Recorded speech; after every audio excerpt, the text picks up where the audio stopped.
ज्योति, प्रीति, प्रिया, okay ना? Yes, sir. Yes, sir. ठीक है, ओके। मैं आप लोगों को बता दूं कि आज बेसिकली क्लास जीएसटी का है, ठीक है? तो जीएसटी में मेनली हमें डिस्कशंस जो चल रहा था that is supply under GST, है ना? तो सप्लाई अंडर जीएसटी में पहले तो एक इंट्रोडक्टरी क्लास था, उसके बाद हम लोगों ने और दो क्लास, एक क्लास की जिसपे डिटेल्स चर्चा कर रहे थे, मतलब सप्लाई के अंदर बहुत सारे बातें। तो आज क्या करना है ना, वो वही देखना है कि जीएसटी में सप्लाई किसको कहते हैं। मतलब point is very important because until और अनलेस सप्लाई इज देयर, उसको हम उस पे हम लोग जीएसटी नहीं लगा सकते। याद आ रहा है ना? तो था प्रिया बोलो, सप्लाई का मतलब याद है ना? मतलब कौन सा ट्रांजैक्शंस को सप्लाई बोलेंगे? ऐसे गुड्स एक जगह से दूसरे जगह पे मूवमेंट होता है, ट्रांसफर होता है, रिलिंक्विशमेंट होते हैं। मतलब ट्रांसफर का अलग अलग, मैंने आप लोगों को एक पढ़ा था, आई होप याद है कि ट्रांसफर का भी अलग अलग मतलब होता है, मैंने क्लास में डिस्कस किया था। तो पॉइंट वही है कि किसको हम लोग ट्रांसफर बोलेंगे, किसको हम लोग सप्लाई बोलेंगे, और जिसको हम लोग सप्लाई बोलेंगे उस पे हम लोग जीएसटी लगाएंगे। यस और no? Hello, yes sir. Yes ना? तो बेसिकली वही पॉइंट है। अब वही उसी पे देखना होगा कि जीएसटी अट्रैक्ट तभी हो सकता है जब वहां पर सप्लाई हो।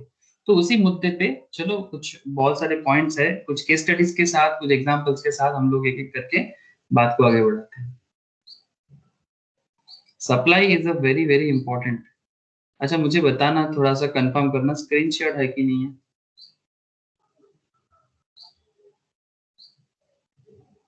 स्क्रीन शेयर है? हाँ सर। हाँ सर। हाँ सर।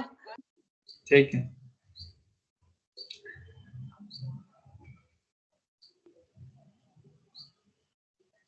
अच्छा देखो, यहाँ पर जो लास्ट दिन तो हम लोग, आई थिंक ये वाला क्वेश्चन हम लोगों ने कंप्लीट किया था, this one I think. Royal Turf Race Club is engaged in facilitating the wagering and betting transactions. ये कंप्लीट किया था हम लोगों ने, ठीक है? तो टोटलाइजर जैसे मतलब हॉर्स रेस जहाँ होता है ना, उस पे भी जैसे सप्लाई लगता है, उसके बारे में हम लोगों ने चर्चा किया था। तो चलो आज मैं डिस्कस करूंगा आप लोगों के साथ। ऐसे इसका इंट्रोडक्टरी चर्चा तो हो गया था, आई थिंक आप लोगों को याद है कि इंट्रोडक्टरी चर्चा था। इंट्रोडक्टरी क्लास में हम लोगों ने सारा का सारा पॉइंट एक बार टच किया था, बट अभी हम लोग थोड़ा सा डिटेल्स में बात कर रहे हैं कि क्या क्या है। तो जिसमें सेक्शन 7 सबसेक्शन 1 क्लॉज बी में importance of importation of service for consideration whether or not in course of furtherance of business, इस पे एक बात हुआ था। इस पे मतलब बिजनेस फर्दरेंस ऑफ बिजनेस के लिए नहीं था, बट फिर भी उस पे सप्लाई लग रहा था। ऐसे आप लोगों को याद होगा कि सप्लाई बताने के लिए फर्दरेंस ऑफ बिजनेस होना चाहिए। Hello, please tell me. किसी भी जीएसटी में आपको समझना पड़ेगा कि जब तक फर्दरेंस ऑफ बिजनेस नहीं होता तब तक उसको सप्लाई नहीं कह सकते ना। Hello, yes sir. है ना? तो ये जो पॉइंट लास्ट दिन हम लोग यहाँ पर कंप्लीट किए थे, दैट इज ये पॉइंट था, Ramaiya a proprietor has received the architect service for his house from an architect located in New York, and then at an agreed consideration of $5,000. The import of service by Ramaiya is supply under section 7 subsection 1 clause B, though it is not in course of furtherance of business, because ये जो रमैया है ये proprietor है, वो एक architect service ले रहे हैं अपने घर के लिए। जिस आर्किटेक्ट से वो सर्विस ले रहा है वो आर्किटेक्ट कहाँ का है? हेलो, जिस आर्किटेक्ट से वो सर्विस ले रहे हैं वो आर्किटेक्ट कहाँ का है सर? न्यूयॉर्क का। न्यूयॉर्क का है। तो फॉरेन से सर्विस वो ले रहा है, इंपोर्टेशन हो रहा है ना? अगर न्यूयॉर्क से सर्विस ले रहे तो इंपोर्टेशन तो हो रहा है। हेलो, इंपोर्टेशन है ना? तो इंपोर्ट आप कर रहे हो तो ऑटोमेटिकली अब यहाँ पर सवाल है कि फर्दरेंस ऑफ बिजनेस है कि नहीं है। तो $5,000 से न्यूयॉर्क से जो सर्विस वो इंडिया में बैठ के ले रहे हैं फॉर उसके अपने घर के आर्किटेक्ट के लिए, ये import of service by Ramaiya, ये सप्लाई है under section 7 subsection 1 clause b, though it is not in course of furtherance of business. मतलब ऐसा नहीं हो रहा है, ये जो अपना रमैया है ये जो सर्विस न्यूयॉर्क से ले रहे हैं, न्यूयॉर्क से लेके वो सर्विस वो किसी और को इंडिया में फिर से सेल करेगा, ऐसा नहीं है ना? ऐसा नहीं हो रहा है, वो अपने ही पर्सनल घर के लिए आर्किटेक्चर सर्विस ले रहे हैं, मतलब जो वही एंड यूजर्स है यहाँ पर। तो ये फर्दरेंस ऑफ बिजनेस नहीं है, लेकिन फिर भी यहाँ पर सप्लाई अट्रैक्ट होता है और इसमें जीएसटी चार्ज हो सकता है। मतलब जो भी एज पर जीएसटी रेट है वो मैं जीएसटी रेट वाले चैप्टर में आपको बताऊंगा, किस काम के लिए क्या रेट वगैरह चलता है मार्केट में। बड़ा आसान है वो, जब एक बार दो बार पढ़ने से हो जाएगा। बट पॉइंट इज दैट कि सप्लाई है कि नहीं। अब सवाल है कि सर इसमें टैक्स कौन नॉर्मली कलेक्ट करता है? इसमें रमैया जो है ना, इसी को टैक्स कलेक्ट करना पड़ेगा। मतलब सरकार के घर में जो टैक्स जमा देना है नॉर्मली वो सप्लायर को देना होता है। बट जब कोई इंपोर्टेशन होता है और वो बंदा फॉरेनर से सर्विस ले रहा है, तो government of India is not liable to collect, मतलब they are not ready to collect, not liable नहीं, they are not ready to collect the GST from the foreigner. Okay, तो इन दैट केस वो जो service receive कर रहा है, जैसे यहाँ पर सर्विस रिसीवर कौन है? रमैया है ना। हेलो, हमारे यहाँ पर सर्विस रिसीवर कौन है? रमैया है सर। है ना। तो रमैया को क्या करना है? सर्विस रिसीव भी करना है और जीएसटी भी कलेक्ट करके रखना है। मतलब जो भी उसी को पेमेंट करना है, वही गवर्नमेंट को अल्टीमेटली पे कर देगा। नॉर्मल केस में क्या होता है, जो रिसीवर सब होता है सर्विस या गुड्स का, वो जीएसटी सप्लायर को पे करता है, फिर सप्लायर उसको गवर्नमेंट ऑफ इंडिया को जमा करते हैं। जो आप लोगों ने पहले मतलब इंट्रोडक्टरी, जो बड़ा लंबा चौड़ा इंट्रोडक्टरी था, उसमें आप लोगों ने पूरा का पूरा जीएसटी का कंप्लीट ओवरव्यू ले चुके थे विद सम्स। आई थिंक आप सबको याद होगा।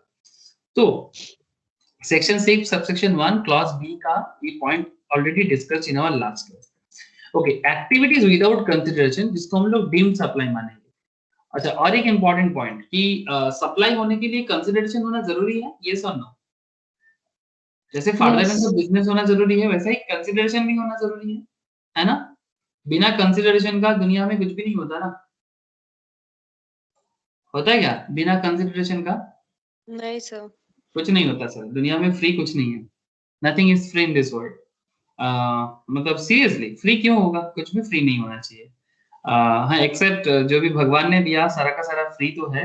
बट वो क्या है ना, भगवान या जो भी सुप्रीम पावर बोलो, गॉड बोलो, अल्लाह बोलो, जिसको जो नाम से पसंद है, लेकिन वो उन्होंने जो चीज दी हम लोग वो सब चीजें खत्म कर रहे हैं। और जैसे कि अभी जो हमारा जो वेदर है वो डे टू डे डिटोरिएट कर रहा है। तो डे टू डे वो वेदर डिटोरिएट कर रहा है बिकॉज हम लोग वेदर को कंप्लीटली डिस्ट्रॉय कर रहे हैं। और 2 दिन बाद ऐसा होगा कि ऑक्सीजन सिलेंडर कंधे पे चढ़ा के हम लोग को रास्ते पे चलना पड़ेगा, है ना। तो इन दैट केस ऑक्सीजन भी फ्री नहीं मिलेगा। मतलब जो करेंटली तो फ्री है, बट मे बी हम लोग इतना ज्यादा खत्म कर रहे हैं उनको, तो वो भी खरीदना पड़ेगा। तो उसमें भी जीएसटी सप्लाई अट्रैक्ट हो सकता है, आई डोंट नो। ओके चलो, ये फ्यूचर प्रेडिक्शन था। Activities without consideration is deemed supply. अब यहाँ पर हम लोग वही चर्चा करेंगे। ऑलरेडी इसके बारे में एक चर्चा हुआ था कि विदाउट कंसिडरेशन क्या क्या होता है। ये भी मैंने सप्लाई अंडर जीएसटी में आपको पहले एक नोट दिया था। हम लोग सबके पास एक क्लास नोट्स होगा, उसमें मैंने एक शॉर्ट में एक समरी दिया है ना सर। शॉर्ट समरी सबके पास मिला है? हेलो, आप लोगों ने गो थ्रू किया वो जो शॉर्ट समरी मैंने आप लोगों के साथ शेयर किया था? है सर। ओके, तो उस पे ये सब दिया हुआ है, लेकिन यहाँ पर मैं थोड़ा सा डिटेल्स चर्चा करूंगा, इसलिए मैं थोड़ा सा आपको ज्यादा बता रहा हूँ। देखो, अच्छा, activities to be treated as supply even if made without consideration. अब कंसीडरेशन बिना भी सप्लाई कब हो सकता है, उसी का कुछ सीरियल नंबर यहाँ पर दिया हुआ है। जैसे परमानेंट ट्रांसफर और disposal of business asset. Permanent transfer और disposal of business asset where input tax credit has been availed on such assets। इसका मतलब समझ रहे हो सर? अगर आपके पास कोई बिजनेस था, सपोज आपके पास कोई बिजनेस था, और वो बिजनेस अभी आप क्या कर रहे हो, आपके पास बिजनेस था और वो बिजनेस अभी आप किसी और को ट्रांसफर कर रहे हो, ठीक है। ये बिजनेस आपका भी क्या ना, दिस इज योर बिजनेस, ठीक है। योर बिजनेस कंप्लीटली ट्रांसफर हो रहा है, कंप्लीट ट्रांसफर मतलब किसी और के पास कंप्लीटली ट्रांसफर हो रहा है। और इसके लिए क्या बता रहा है sir, disposal of business asset, business नहीं सर, बिजनेस एसेट। और जो एसेट आपने बिजनेस के लिए खरीदा था उसका आपका आईटीसी लिया हुआ है, आईटीसी क्रेडिट आपने ऑलरेडी अवेल कर रखे हैं। तो अगर आईटीसी अवेल है आपका उस एसेट में, तो वो एसेट अगर आप अभी परमानेंटली डिस्पोज कर रहे हो, डिस्पोज करना मतलब अभी आप जिसको दे रहे हो ना उसके पास चला जाएगा। तो your business asset specially transfer हो रहा है। और ये जो एसेट है आपका बिजनेस का, जो भी है बिजनेस एसेट कुछ भी हो सकता है ना सर। जैसे से फॉर एग्जांपल एक बिजनेस रिसेंटली सेल हुआ है, रुचि सोया प्लांट, से फॉर एग्जांपल रुचि सोया, जानते हो सर रुचि सोया क्या है? सर ये जो न्यूट्रेला सोयाबीन वगैरह बनता है ना, इसका बिजनेस है रुचि सोया का। तो रुचि सोया अपना प्लांट को बेचा अभी रिसेंटली, ये देखो रुचि सोया का एक आप देख सकते हो। सपोज रुचि सोया का ये जो फैक्ट्री है, किसी को पता है रुचि सोया किसका है अभी? Patanjali. Patanjali, thank you sir. तो करेंटली ये रुचि सोया पतंजलि के अंडर पे है सर, पतंजलि ने इसको बाय किया है। इसका बहुत बड़ा केस स्टडीज हुआ था क्लास में, शेयर मार्केट में होता था।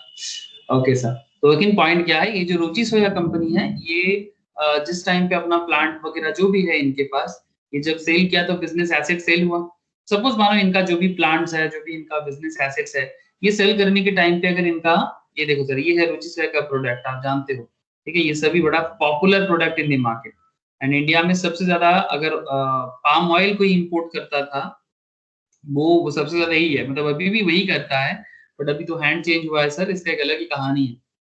वो कहानी तो ऑलरेडी मैं शेयर में डिस्कस किया था, फिर कभी अगर जरूरत पड़े तो मैं डिस्कस करूंगा। बट फिलहाल पॉइंट क्या है कि बिजनेस जिस तरह से ट्रांसफर होता है, ठीक है, ये देखो बिजनेस फैक्ट्री जैसे होता है ना, ये जो बिजनेस एसेट्स है, ठीक है, ये बिजनेस एसेट्स ट्रांसफर हो रहा है। अगर किसी का, अगर मानो कि रुचि से इस पे आईटीसी लगा हुआ था, तो अगर आईटीसी उसको अवेल था, तो इन दैट केस इसको सप्लाई माना जाएगा, मतलब विदाउट कंसिडरेशन में भी हो तो भी, ठीक है, हो सकता है कि कोई कंसिडरेशन नहीं लिया जा रहा है, फिर भी हो सकता है। लेकिन यहाँ पर पतंजलि के केस में ऑब्वियसली कंसिडरेशन तो मिला होगा, खरीदा है पतंजलि ने। बट से फॉर एग्जांपल अगर बिजनेस कंप्लीटली ट्रांसफर हो रहा है, हम ये वर्ड बोला ना सर, परमानेंट ट्रांसफर और disposal of business assets, I hope you understand.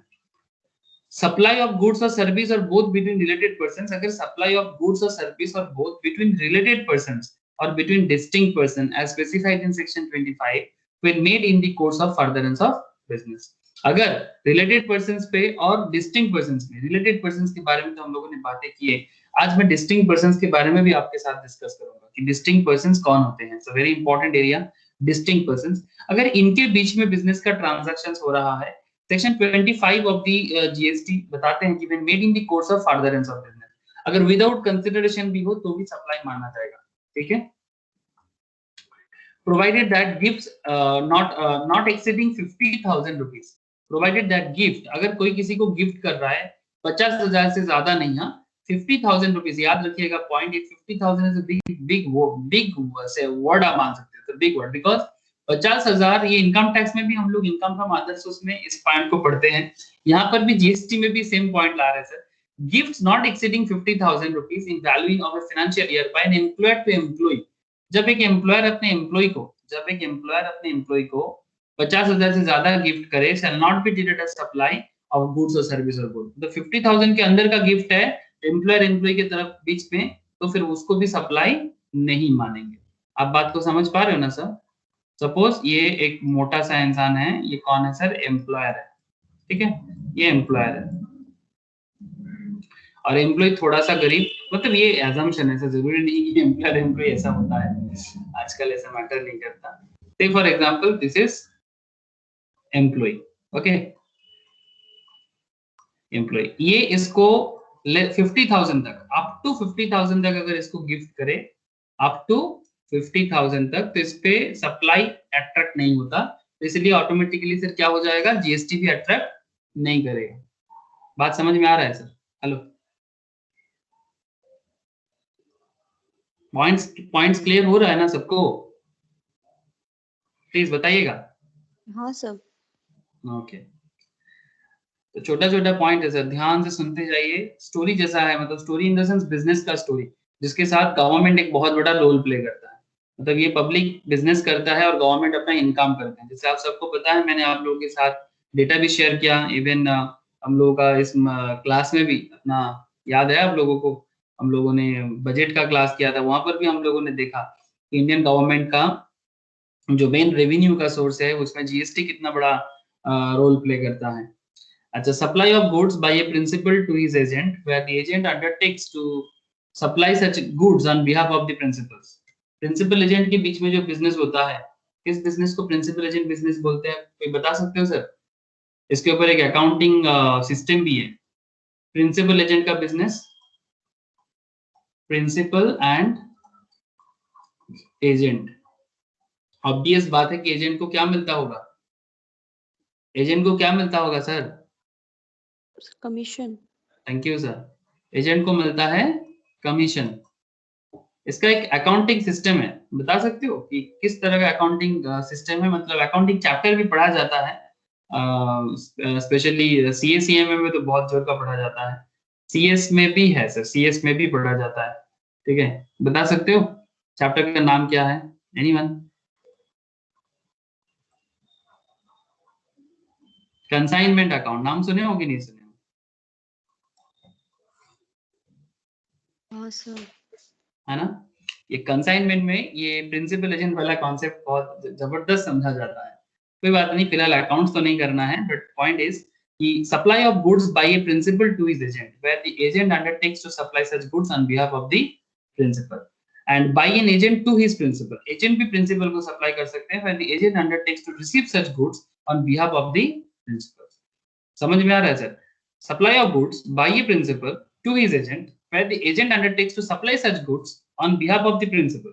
Principal के बिहाफ में एजेंट सप्लाई कर रहा है, हो सकता है, या फिर by an agent to his principal, where the agent undertakes to receive such goods on behalf of the principal। दोनों में से कुछ भी हो सकते हैं।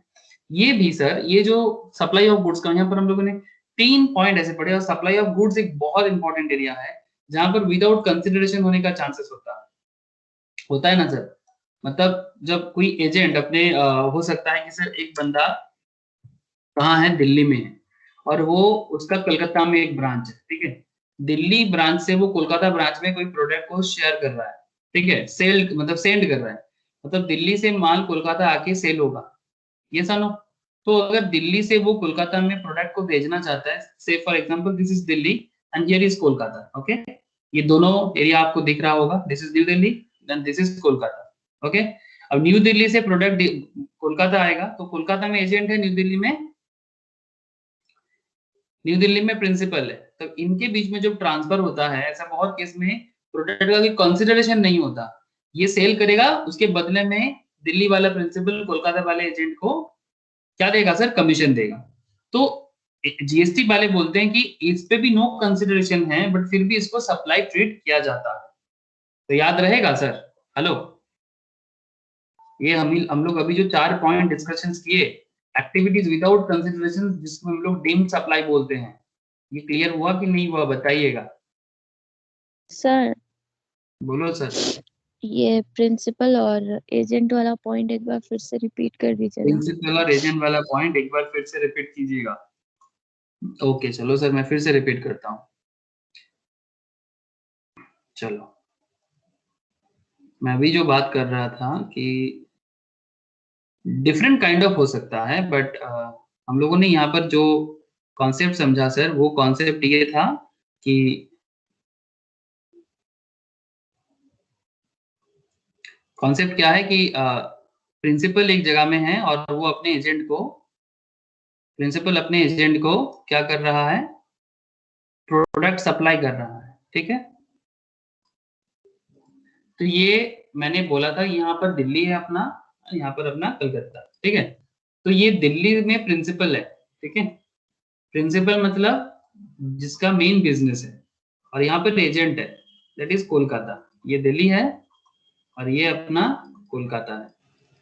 अब प्रिंसिपल अपने एजेंट को प्रोडक्ट सेंड कर रहा है, भेज रहा है, तो ये भी तो एक सप्लाई है ना, मतलब जो सप्लाई हो रहा है। लेकिन सवाल है कि जरूरी तो नहीं ना कि प्रिंसिपल जब एजेंट को दे रहे, अपना ही प्रोडक्ट अपने ही एजेंट को दे रहे, वो एजेंट क्या करेगा? उसको सेल करेगा।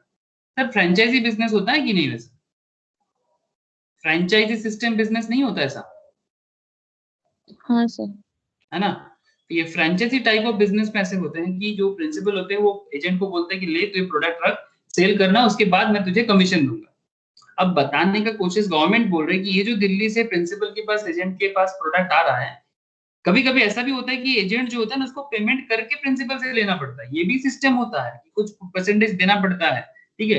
लेकिन अगर विदाउट कंसिडरेशन भी हो, विदाउट कंसिडरेशन भी हो, then also deemed to be supply.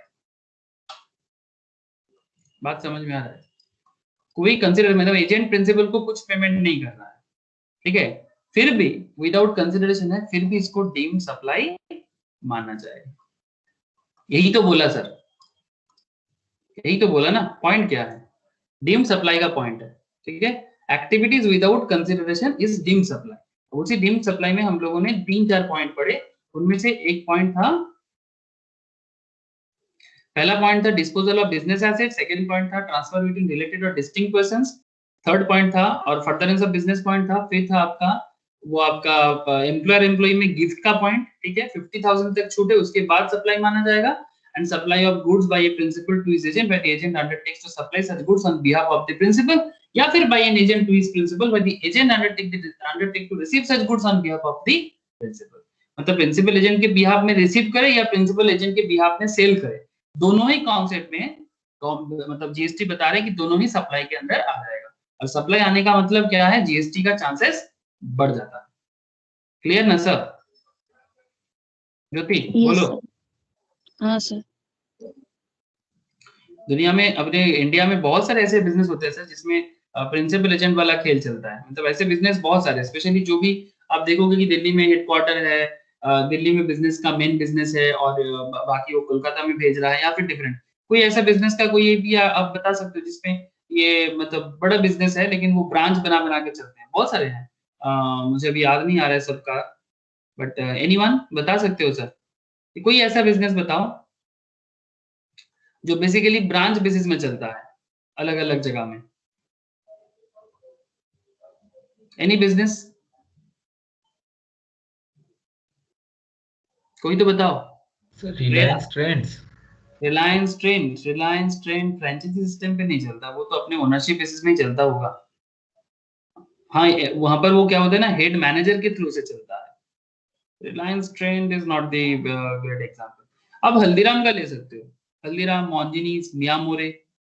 हाँ सही बोल रहा हूँ सर? हेलो? हाँ सर मिया मोरे হবে। हाँ मिया मोरे इस, हाँ क्या बोलो? सर पतंजलि। पतंजलि, हाँ पतंजलि का भी फ्रेंचाइजी सिस्टम पे होता है, सही है, पतंजलि भी फ्रेंचाइजी सिस्टम पे बिजनेस करता है। जैसे देखो ये मिया मोरे देख रहे हो सर, मियो आमोरे, सॉरी हाँ मियो आमोरे, ये जो कंपनी है ये केक शॉप है बेसिकली, ठीक है। बहुत सारे हैं ऐसे छोटा छोटा स्टोर, बहुत सारे हैं, ये मैक्सिमम फ्रेंचाइजी बेस्ड है। हल्दीराम का भी आपको ऐसा मिलेगा, हल्दीराम प्रभु जी का भी आपको ऐसा मिलेगा, ठीक है। ये लोग कुछ इस तरह से ही एक डील करके बिजनेस करते हैं, ठीक है। तो उसी केस को यहाँ पर बता रहा है कि कौन प्रिंसिपल है कौन एजेंट है। There are lots of business, मैं बस आप लोगों के साथ कनेक्टेड कुछ बिजनेस के बारे में बात कर रहा था। ओके चलो next. So there are specifically mentioned in there are instances where an activity or transactions is treated as supply even if the same is made without consideration. There are specifically mentioned in Schedule 1 appended to CGST Act. The same has been discussed in the subsequent paragraphs. In the past regime, in every tax statute, consideration played the most important role of levying tax. Consideration एक बहुत important होता था पुराने जमाने में, मतलब जब VAT वगैरह होता था। For instance, if any service was provided for free to a person, such service was not subject to service tax. बात समझ रहे हो सर? जब पुराना सिस्टम था, जब VAT जीएसटी नहीं था, जब सिर्फ VAT हुआ करता था, सर्विस टैक्स हुआ करता था, अगर कोई सर्विस फ्री हुआ करता था तो उसमें कोई सर्विस टैक्स नहीं लगता। But however, under GST, the importance of consideration has been diluted in certain cases. This is an important departure from the earlier indirect tax regime. मतलब earlier tax regime के साथ न्यू जीएसटी रिजिम में एक बहुत बड़ा changes आ गया है। पहले अगर कोई फ्री का सर्विस होता था तो फ्री का सर्विस में सर्विस टैक्स नहीं होता था, बट अभी न्यू रूल्स क्या बता रहे हैं कि अगर विदाउट कंसिडरेशंस भी हो, देखना पड़ेगा तो इसमें क्या खेल चल रहा है, तो उस पे जीएसटी अट्रैक्ट हो सकता है। अच्छा जिसमें आप लोगों ने कुछ ऑलरेडी पॉइंट पढ़ लिए, permanent transfer disposal of business asset, okay there must be disposal और transfer of business asset, transfer disposal must be permanent in nature, ITC must have been, ये सब मैंने आपको ऑलरेडी बता दिया। चलो कुछ केस देख लेते हैं।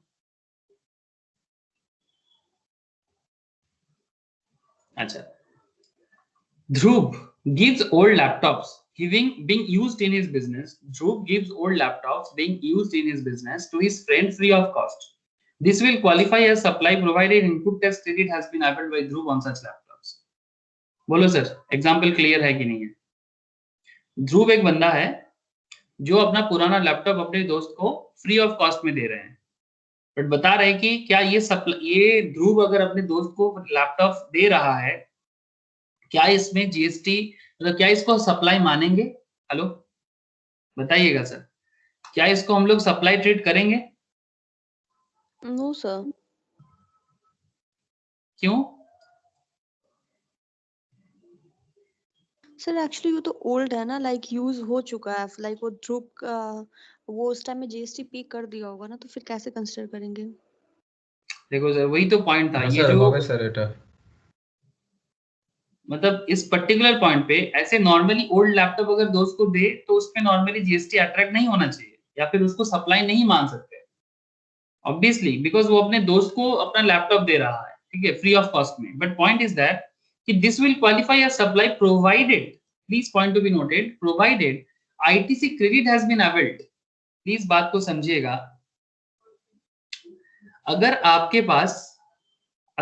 पास एक लैपटॉप है, ठीक है, सपोज आपके पास एक लैपटॉप है, ये लैपटॉप आपने अपने बिजनेस के लिए खरीदा, कौन सा वाला लोगे? चलो कोई भी एक लैपटॉप उठाते हैं, ये लैपटॉप आप अपने बिजनेस के लिए परचेस किए थे, okay, this is a business asset, say for example this is a business asset. कितने का दाम था सर? हेलो प्लीज थोड़ा हेल्प करो, कितना दाम है? 50,773, ओके। तो अगर ये लैटिट्यूड लैपटॉप डेल का है, मुझे जितना दिख रहा है, तो ये लैपटॉप अगर आप अपने बिजनेस के लिए लिए थे और इसका आईटीसी भी आपने बिजनेस में क्लेम किया था, मतलब इसके लिए आपने जीएसटी पे किया, और क्योंकि ये आपने बिजनेस यूज के लिए है और आपने इसका आईटीसी भी क्लेम किया, और फिर बाद में आपने ये वाला लैपटॉप अपने फ्रेंड को दे दिए। प्रिया बात को समझो, सेम लैपटॉप बाद में आपने पहले आईटीसी, अच्छा आप एक चीज मुझे बताओ, अगर ये लैपटॉप अगर आप बिजनेस यूज के लिए नहीं, अगर पर्सनल यूज के लिए लेते तो क्या आप आईटीसी क्लेम कर पाते? बताइएगा सर। नहीं। नहीं ना। अब व्हाट इज आईटीसी, अगर किसी को समझ नहीं आ रहा है तो मैं बता दूं आईटीसी क्या है। कि सपोज आपने, आईटीसी कैसे होता है, आईटीसी का कॉन्सेप्ट कैसे दिमाग में आएगा? सपोज मानो लैपटॉप का 50,000 का लैपटॉप में जीएसटी अमाउंट है कम से कम 5,000 का, ओके, 5,000 का जीएसटी है। तो अगर ये जीएसटी आपने बाई करने के टाइम पे ये आप दे रहे हो, अगर पर्सनल यूज के लिए है, ठीक है, पर्सनल, ओके, तो अगर पर्सनल यूज के लिए है, क्या आप इसका जो 5,000 है ये आप आईटीसी पे क्लेम नहीं कर सकते? What is input tax credit? अगर बिजनेस यूज के लिए है तो सिर्फ फॉर एग्जांपल अगर आप बाद में यही लैपटॉप बिजनेस यूज के लिए कर रहे हो और आपने जो भी बिजनेस एसेट्स के लिए जो भी चीज खरीदोगे ना, उसका आपको बाद में ध्यान, आप अभी बाई करने के टाइम पे आप टैक्स देते हो, ठीक है, वाइल बाइंग आप क्या करते हो? टैक्स पे करते हो, और जब आप कुछ सेल करते हो तब आप टैक्स कलेक्ट करते हो, ठीक है। तो सपोज आपका जो भी टैक्स कलेक्शन है जो आपको एक्चुअली प्रोवाइड सरकार को जमा करना पड़ेगा एज ए बिजनेसमैन, ओके, तो सपोज आपका 10,000 का टैक्स अमाउंट हुआ है, समझा ना? आपको टैक्स पेबल है, जीएसटी पेबल कितना है सरकार को, गवर्नमेंट ऑफ इंडिया को कितना टैक्स पे करोगे? 10,000। लेकिन आपके पास अगर 5,000 जीएसटी का आईटीसी है आपका बिजनेस लैपटॉप का, यहाँ पर ये आप क्लेम कर सकते हो, less 5,000 and now you have to pay 5,000 GST to the government. तो ये आईटीसी में क्या हो गया सर? 5,000 आपने आईटीसी क्लेम कर लिया। बात कुछ समझ में आया? कि बाई करने के टाइम पे अगर आपने कोई एसेट्स खरीदा था जिसका जीएसटी भी आपने पे किया था और वो बिजनेस के लिए था, तो उसका आईटीसी आप यूज कर सकते हो अपने बिजनेस के खाते में। और वो जब बाद में आपको गवर्नमेंट बोलता है कि भाई सेल किया तो सेल टैक्स जमा कर, ठीक है, सरकार आपको बोल रहा है सेल टैक्स जमा करो, सेल टैक्स जमा करने के टाइम पे सरकार आपको बोला कि भाई तुम्हारा लायबिलिटी 10,000 होता है, फिर आप बोलते हो कि नहीं नहीं ठीक है मेरा 5,000 का आईटीसी भी है। तो वो मैंने आपको इंट्रोडक्टरी क्लास में बताया था, अगर किसी का मिस है मैं उनके साथ शेयर कर लूंगा। ये बहुत गजब लेवल में हम लोगों ने अच्छे से समझा था ना कि नहीं समझा था सर? इसका पूरा एग्जाम्पल के साथ समझे थे ना आईटीसी क्लेम का कॉन्सेप्ट? Yes sir. হ্যাঁ यस স্যার ना। तो 10,000 से 5,000 चला जाएगा तो 5,000 अभी सरकार को आपको एक्चुअली पे करना है। अब this is in business use ना, बट अगर ये पर्सनल लेवल पे होता आप क्लेम नहीं कर पाते। अगर ये पर्सनल लेवल पे होता आप क्यों क्लेम करते? क्योंकि आईटीसी थोड़ी ना आम बंदा क्लेम करते हैं, मतलब जो बिजनेस नहीं करता वो थोड़ी ना क्लेम कर पाते हैं, वो नहीं क्लेम कर पाते, वही क्लेम कर पाते हैं जिसको बिजनेस करना होता है, वो क्लेम कर सकते हैं, मतलब उनके पास ये मौका है।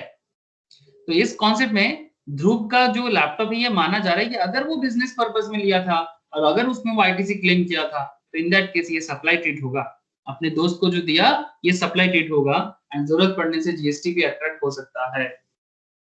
बोलो सर, बात कुछ समझ में आ रहा है? यस और नो? प्रिया सर हाँ बोलो। 2 पॉइंट है ना ये एग्जाम्पल पे, बोलो। एक तो laptop for the course of furtherance of business में हुआ था यस, और दूसरा आईटीसी अवेल किया था। Very good sir. ठीक है, लैपटॉप परचेज उसका force of furtherance of business पे हुआ था एंड दूसरा आईटीसी अवेल किया था। 2 पॉइंट है यहाँ पर अट्रैक्ट हो, वेरी गुड ज्योति।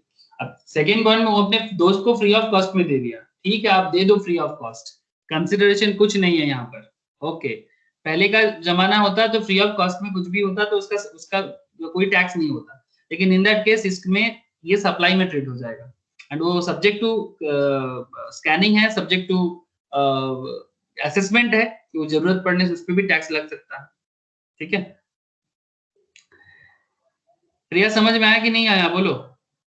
हाँ सर, क्लियर हो गया। Okay, dealer of air conditioner, dealer of air conditioner permanently transfer the motor vehicle free of cost.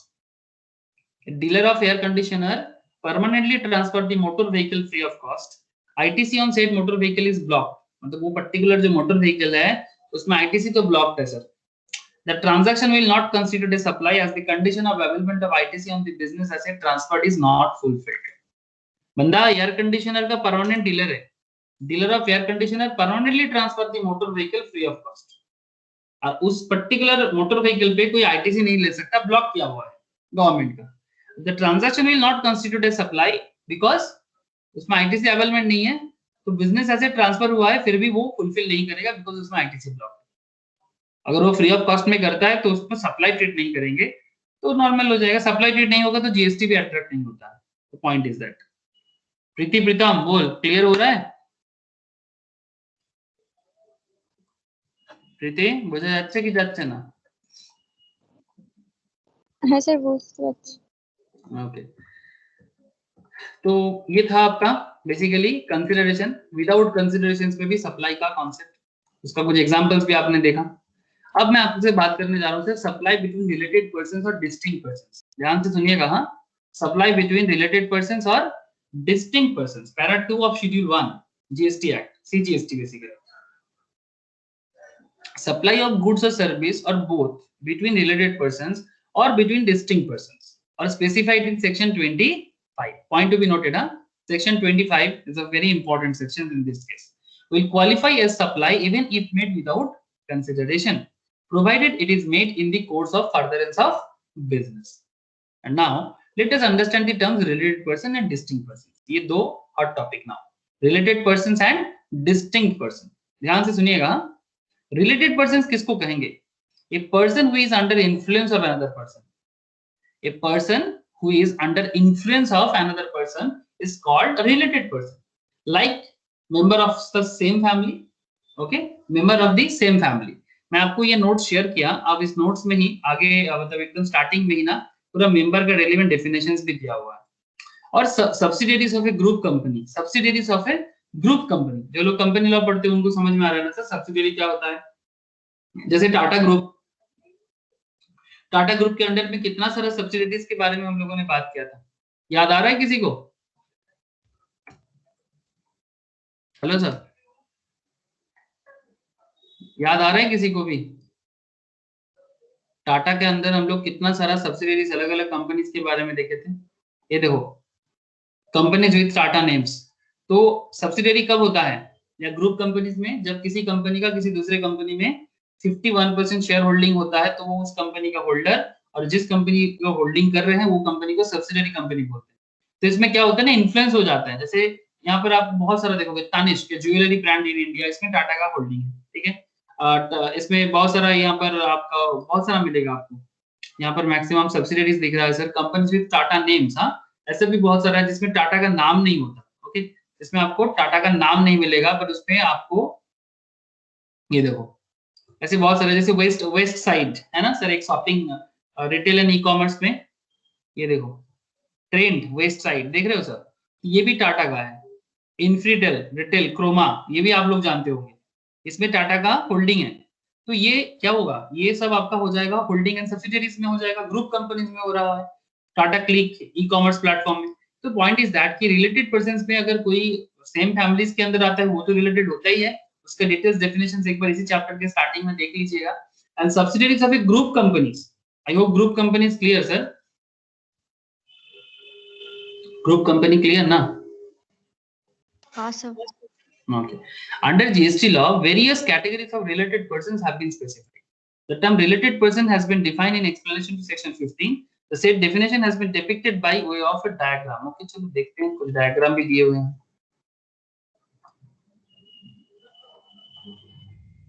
Okay.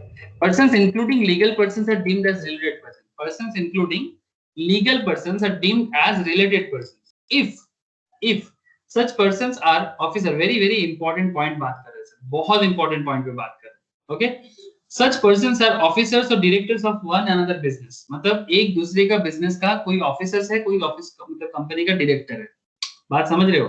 Such persons are officers or director of one another business.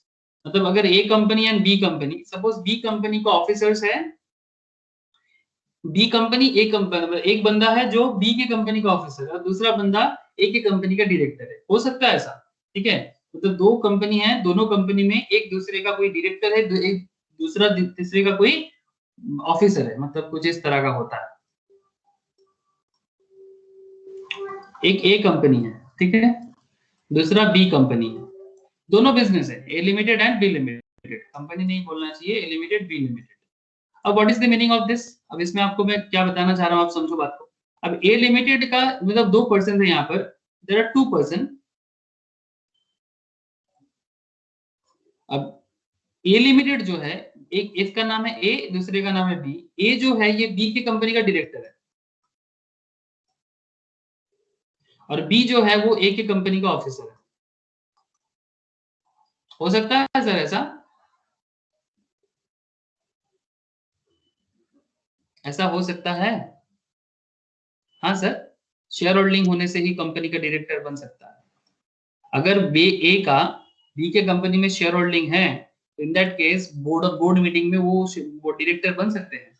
और B अगर ए के company में officer बनना चाहता है, job करते हैं job profile के थ्रू से, तो क्या प्रॉब्लम है इसमें? Is this point clear?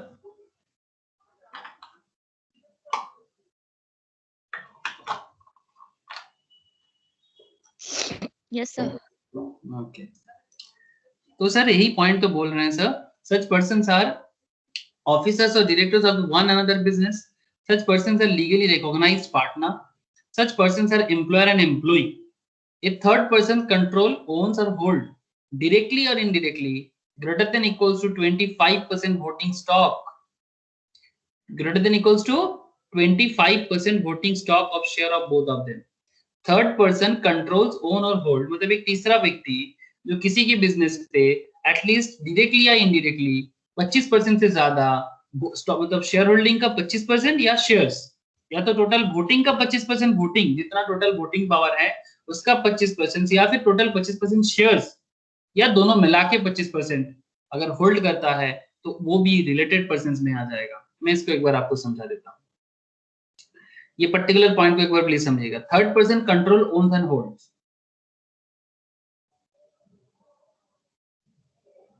Point is very simple sir, एक बिजनेस है,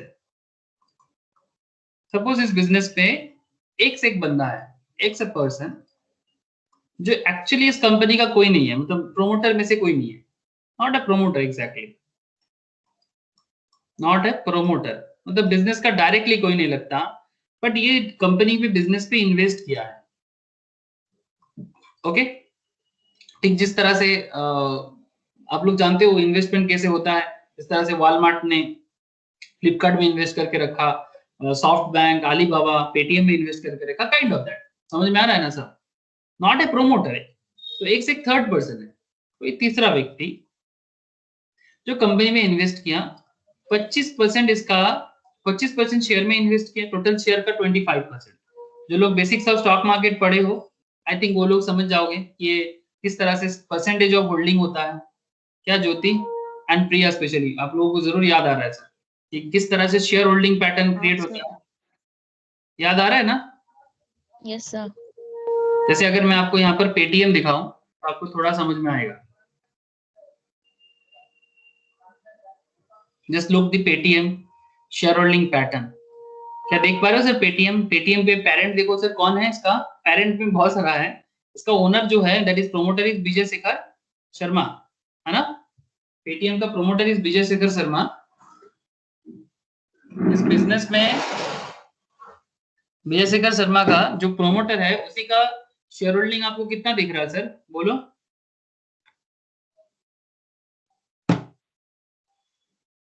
कितना दिख रहा है विजय शेखर शर्मा का? नहीं दिख रहा है क्या? हेलो सर सर मुझे नहीं दिख रहा है फोन में। फोन में नहीं दिख रहा है। स्क्रीन शेयर है कि नहीं है? स्क्रीन शेयर्ड है, लाइक बहुत ही साइज छोटा होने की वजह से दिखाई नहीं दे रहा। अच्छा एक मिनट रुको, एक्चुअली मेरे यहाँ पर पेन प्रॉपर्ली इस पर्टिकुलर जगह में काम नहीं कर रहा है। सर देखो इस साइड वाला देखो, जहां पर आपको इधर दिख रहा होगा पेरेंट बोल के, किसी को नहीं दिखा क्या? हाँ सर दिख गया। दिख गया? देखो चौथा देखते हुए अच्छे प्रिया স্যার ও 14.6 স্যার স্ক্রিনটা আসছে না স্যার। स्क्रीन আসছে না? না স্যার। 14.67 प्रिया को दिखा है? हाँ सर। ओके 14.67 विजय शेखर शर्मा का एंड ग्रुप मतलब वो आपका जैकमा का एंड ग्रुप है उसका 29.71 आप लिख के रख सकते हो। सॉफ्ट बैंक ये आपका जापान का है 19.63% एंड सेफ पार्टनर्स बोल के एक कंपनी है 18.56, अलीबाबा ग्रुप का 7.18 एंड बक्सर हाथवे का 2.76 एंड अदर का है 7.49। अब पॉइंट ये है कि अगर किसी का 25% जैसे यहाँ पर आप देख सकते हो कि एंड ग्रुप का है करीब 29-30% के आसपास, तो इसका मतलब अच्छा ये स्क्रीन दिख रहा है ना, नोट्स का स्क्रीन दिख रहा है? हाँ सर। हाँ सर। चौथा है sir. Okay third person controls own holds directly और इनडायरेक्टली 25% वोटिंग स्टॉक। ओके तो 25% वोटिंग स्टॉक मतलब वही जैसे मैंने आपको बताया एंड ग्रुप। ओके पेटीएम में एंड ग्रुप जो जैकमा का कंपनी है सर, जैकमा चाइना का मतलब एशिया का रिचेस्ट पर्सन में से एक है, ठीक है जैकमा। ओके तो एंड ग्रुप का करीब 25% शेयर किसमें है सर? पेटीएम में। तो एक अच्छा खासा इनका इन्फ्लुएंस है ना पेटीएम में। 25% वोटिंग शेयर होगा या फिर 25% शेयर होगा या फिर 25% टोटल वोटिंग भी हो सकता है, दोनों मिला के भी हो सकता है। ओके दोनों मिला के भी हो सकता है। तो फिर पॉइंट क्या है? या तो दोनों मिलके होगा या फिर दोनों कोई भी एक होगा। एक सेकंड होल्ड करना।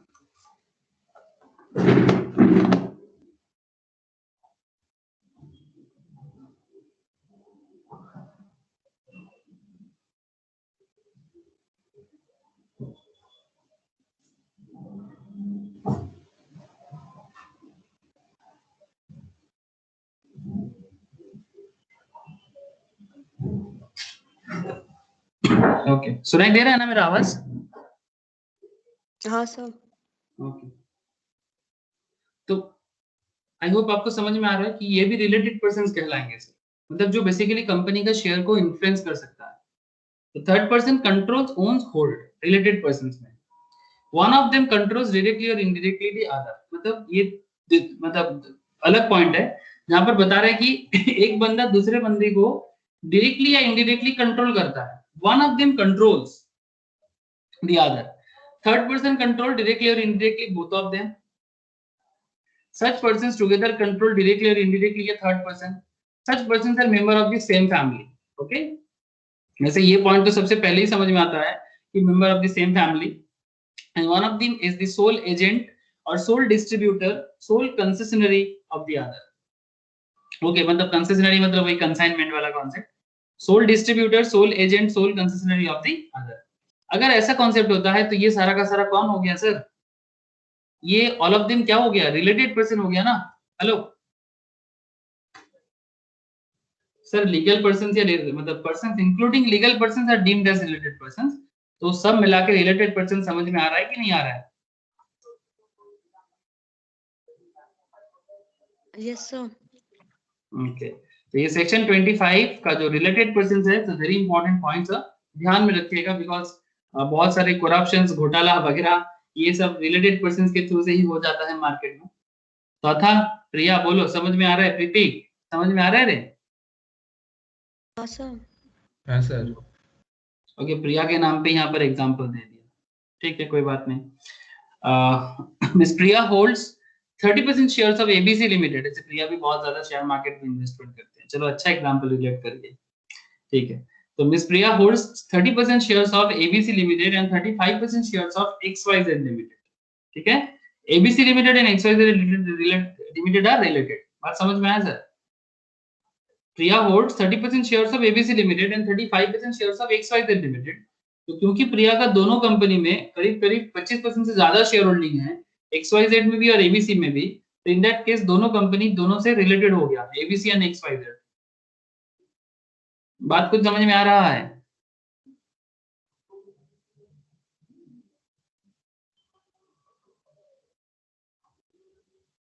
नहीं आया?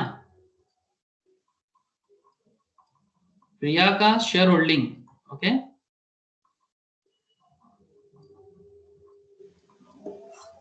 एक्स कंपनी में भी 30%, वाई कंपनी में 35%। तो दोनों में ही इसका डायरेक्टली इनडायरेक्टली अच्छा खासा इन्फ्लुएंस है, मोर देन 25% का तो शेयर होल्डिंग है इसका। तो इसमें भी 30% शेयर होल्डिंग, इस पे 35% शेयर होल्डिंग। तो अगर ये दोनों कंपनी में इनका इन्फ्लुएंसिंग शेयर होल्डिंग है, तो क्या ये दोनों company because of Priya share holding pattern, ये दोनों कंपनी एक दूसरे से रिलेट करता है कि नहीं करता?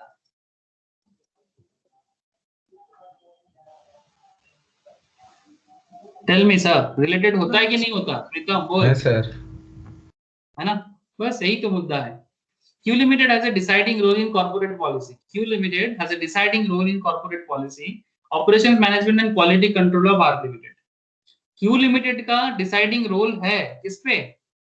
कॉर्पोरेट पॉलिसी पे, ऑपरेशन मैनेजमेंट में, क्वालिटी कंट्रोल में, किसका? R Limited पे। It can say that Q Limited controls R Limited.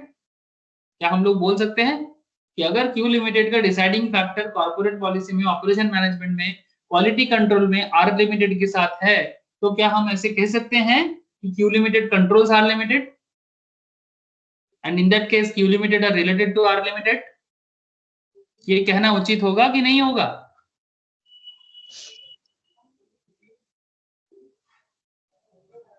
बोलिएगा sir.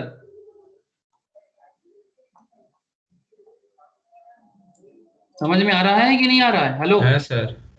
Okay. Distinct persons specified under section 25. Now, that's another area. Distinct persons कौन है? ध्यान से सुनिए फटाफट। Before we go through the statutory provisions of distinct persons, let us first have an overview of the registration provisions for better understanding of the concept of distinct persons. Okay. तो detail in depth analysis registration chapter जब करेंगे तो उसमें भी और detail चर्चा होगा, जिसमें हम लोग जीएसटी रजिस्ट्रेशंस के बारे में बात करेंगे, मतलब in real life GST registration आप कैसे कर सकते हो, किसी भी न्यू मतलब पर्संस का जीएसटी रजिस्ट्रेशन का क्या प्रोसेस है, अलग अलग बिजनेस वाइज कैसे रजिस्ट्रेशन प्रोसेस है, एवरीथिंग वही आपको समझने को मिलेगा। But currently under GST law a supplier is required to obtain state wise registrations. ध्यान से सुनिए, under GST law supplier is required to obtain state wise registration. He has to obtain registrations in every state or union territory from where he makes a taxable supply, provided his aggregate turnover exceeds a specified threshold limit. जो भी उसका limit है, जो हम लोगों ने starting date में बताया था कि नॉर्थ ईस्ट का एक अलग रूल था, अलग आपका वेस्ट बंगाल जैसे कंट्री स्टेट्स का कुछ अलग रूल था, थोड़ा सा वो आपको मैं फिर से एक बार याद दिला दूंगा, लेकिन आप अगर पहला क्लास भी एक बार देख लोगे तो भी आपको याद आ जाएगा। बट पॉइंट इज दैट कि supply provided is aggregate turnover exceeds a specified threshold limit, he is not required to obtain registration from a state or union territories from where he makes a non taxable supply. मतलब कब आपको GST में registration करना जरूरी है, ठीक है, कब आपको जीएसटी में रजिस्ट्रेशन करना जरूरी है, अगर आपका वो टैक्सेबल का जो टर्नओवर का जो लिमिट है उसके अंदर अगर आप आ जाते हो तो आपको जीएसटी में रजिस्ट्रेशन करना जरूरी है। और अगर आप अलग अलग स्टेट्स में बिजनेस करते हो, ठीक है, स्टेट्स में, यूनियन टेरिटरीज में, जिस स्टेट से करते हो, जिस यूनियन टेरिटरीज में करोगे, उस पर्टिकुलर स्टेट में, यूनियन टेरिटरीज में आपको रजिस्ट्रेशन करना पड़ेगा, ठीक है। अब पॉइंट क्या है, ये इस पॉइंट पे बोल रहे हैं sir, from where he makes a taxable supply provided his aggregate turnover exceeds a specified threshold limit, thus he is not required to obtain registrations from a state or union territory from where he makes a non taxable supply। अगर ऐसा कोई जगह है जहां पर उसका taxable supply नहीं होता है तो फिर वहां पर उसको रजिस्ट्रेशन करने का जरूरत नहीं है। Since registration is GST, since registration is GST is PAN based, क्या based सर? PAN, जिस पे हम लोग इनकम टैक्स पर रजिस्ट्रेशन भी करते हैं ना, सिमिलरली जीएसटी रजिस्ट्रेशन भी क्या होता है सर? पैन के थ्रू से होता है। कुछ समझ में आ रहा है sir? GST registration is PAN based का मतलब, हेलो, यस सर। ओके, तो PAN based means permanent account number जो income tax department actually provide करते हैं। Since GST registration is PAN based, once a supplier is liable to register, he has to obtain registration in each of the states, union territories in which he operates, and makes a taxable supply under the same PAN. Further, he is normally required to obtain single registrations in a state or union territories. However, where he has multiple places of business in a state or union territories, he has the option either to get a single registration for said state or UTs, or to get separate registration for each place of business in such state। अब point क्या है, now let us understand the concept of distinct person in simple terms. आपको मैं एक बार थोड़ा simplify कर दूं पूरा मैटर को। मतलब इतना देर से हम लोग जो बात कर रहे हैं कि अगर आप अलग अलग स्टेट में बिजनेस करते हो, तो अगर आप अलग अलग स्टेट में बिजनेस करते हो तो आप अलग अलग स्टेट का भी रजिस्ट्रेशन अलग से बनाओ, और या फिर अगर आप सिंगल पैन में रहना चाहते हो पूरा भारत में, आप सिंगल पैन में भी रजिस्टर हो सकते हो। डिपेंड करता है आपका बिजनेस का तरीका कैसा है। आप वेस्ट बंगाल के लिए अलग, बिहार के लिए अलग, ओडिशा के लिए अलग, झारखंड के लिए अलग। अगर आपका अलग अलग पैन से हो रहा है तो फिर आप अलग अलग रजिस्ट्रेशन करो, या फिर आप सिंगल पैन पे भी रजिस्ट्रेशन कर सकते हो। अब यहाँ पर डिस्टिंक्ट पर्सन कैसे काम होता है आपको समझ में अभी आ जाएगा। ध्यान से सुनिएगा सर, पूरा समझ में आ जाएगा। The establishment of a person with separate registrations whether within the same state, मतलब वेस्ट बंगाल के अंदर, और यूनियन टेरिटरीज, और in different states or union territories are considered as distinct persons। ठीक है, where a person having one registered establishment in a state, suppose आपका waste Bengal में, suppose आपका वेस्ट बंगाल में रजिस्ट्रेशन करके एक कंपनी है, as another establishment in a different state, suppose आपका महाराष्ट्र में दूसरा रजिस्ट्रेशन, मतलब दूसरा एक ऑर्गेनाइजेशन है, एक आपका वेस्ट बंगाल में है, दूसरा आपका महाराष्ट्र मुंबई में, ठीक है, समझ में आ रहा है ना सर? एक कोलकाता में है, दूसरा मुंबई में है। तो अगर एक कोलकाता में है, दूसरा मुंबई में है, and now what is the point? Where a person is having one registered establishment in a state as another establishment in a different state, not necessarily registered, मतलब अगर कोलकाता वाला रजिस्टर्ड है तो जरूरी नहीं कि मुंबई वाला भी रजिस्टर्ड होगा। हेलो, बात समझ में कुछ आ रहा है सर? अगर आपका कोलकाता वाला जो है वो अगर रजिस्टर्ड है तो जरूरी नहीं कि आपको मुंबई वाला भी रजिस्टर करना पड़ेगा। सेम इसी पॉइंट में बोल देते हैं सर, कोलकाता में आपका रजिस्टर्ड बिजनेस है, ठीक है,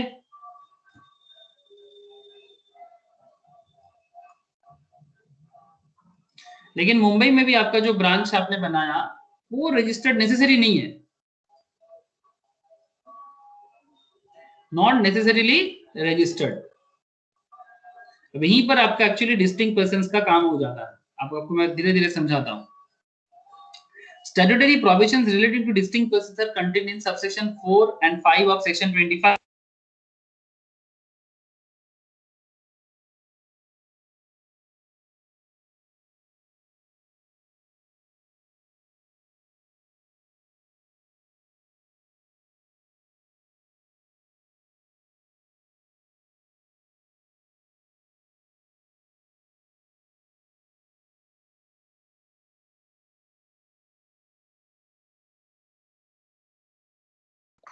सर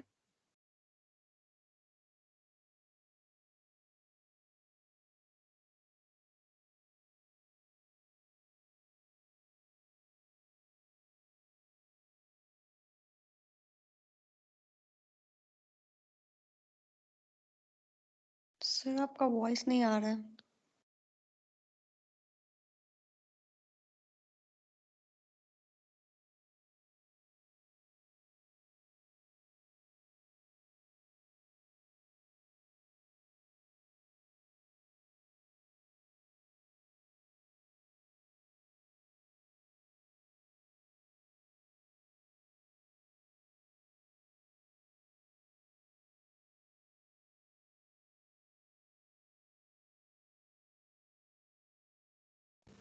হ্যালো স্যার, শুনতে পাচ্ছি না কিছু।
आवाज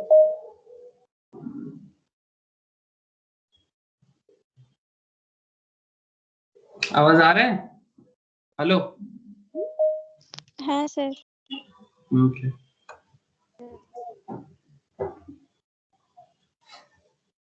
सबको आवाज आ रहा है ना? प्रिया, प्रीति? हाँ सर आ रहा है। ओके। तो था आवाज अच्छी है? हाँ सर।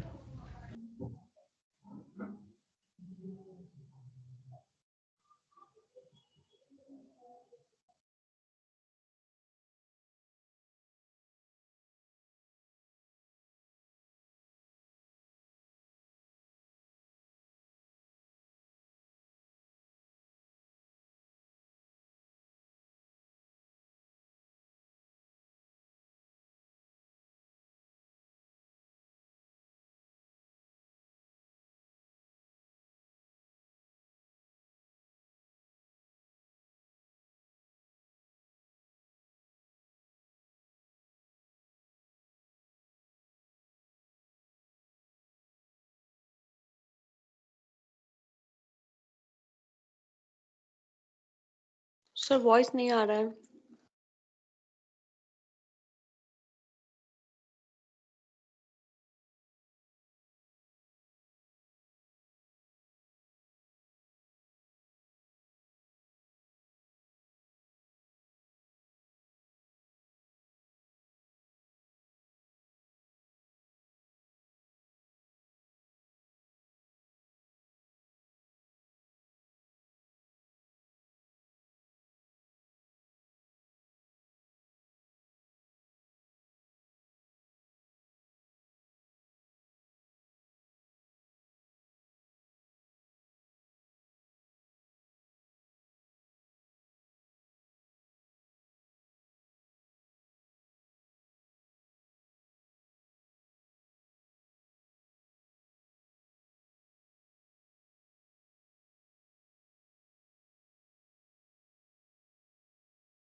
Hello,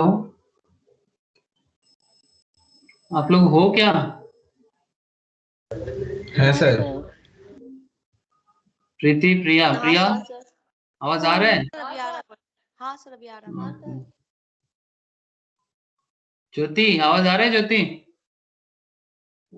yes sir. रुको रुको, आज आज इलेक्ट्रिसिटी का कुछ ज्यादा ही अप डाउन चल रहा है यहाँ पर, पता नहीं क्यों। 2 मिनट वेट कर जाओ, मैम का भी स्टूडेंट्स लोग उधर दिक्कत में है। एक सेकेंड, हाँ थोड़ा सा उन लोगों का इशू दिक्कत कर लूं।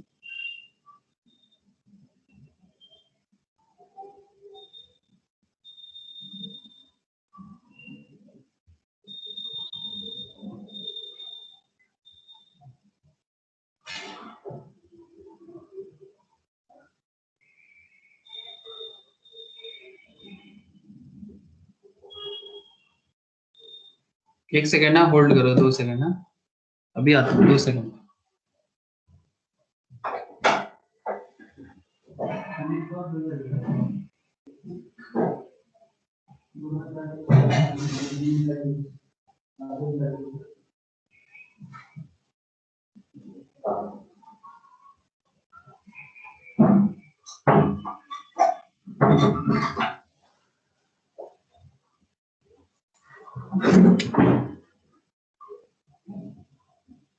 ओके ठीक है सर, चलो रीस्टार्ट करें। हाँ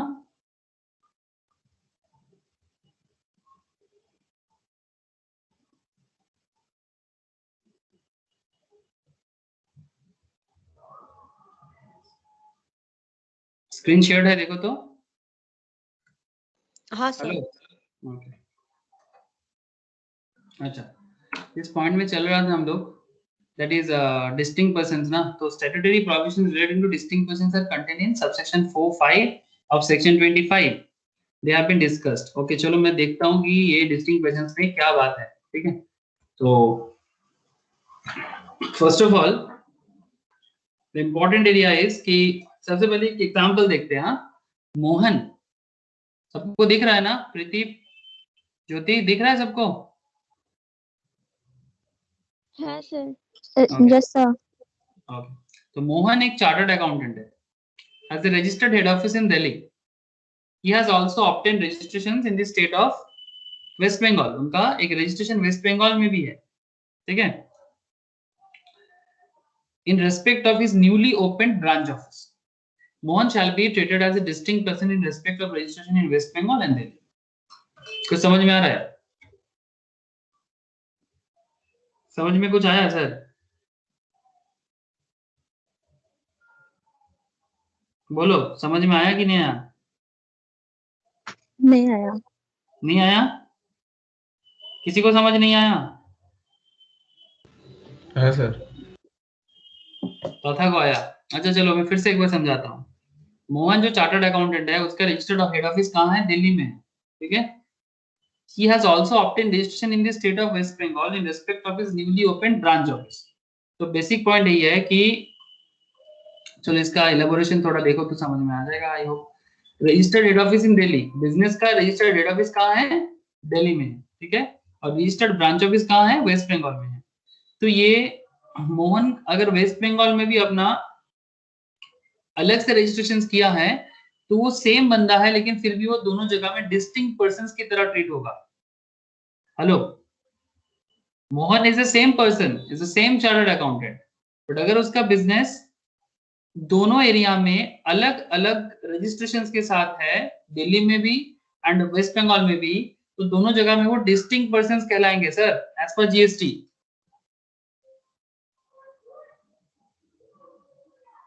समझ में आ रहा है कि नहीं आ रहा है? हाँ। अब ध्यान से सुनो पूरा का पूरा बात, तो और थोड़ा क्लियर हो जाए। Further, where a person who has obtained or is required to obtain registrations in a state or union territory in respect of an establishment has an establishment in another state or union territory, then such establishment, मतलब अगर आपका किसी दूसरा state में या किसी दूसरे union territories में आपका कोई एस्टेब्लिशमेंट है, shall be treated as establishment of distinct person. Same बंदा हुआ, you are the same person, you are the same chartered accountant, you are the same Mohan, but अगर आपका दोनों जगह में अलग अलग है, फिर भी वो ट्रीटेड क्या होगा? Establishment of A distinct person, that is section 25 subsection 5 of the CGST act. समझ में आ रहा है?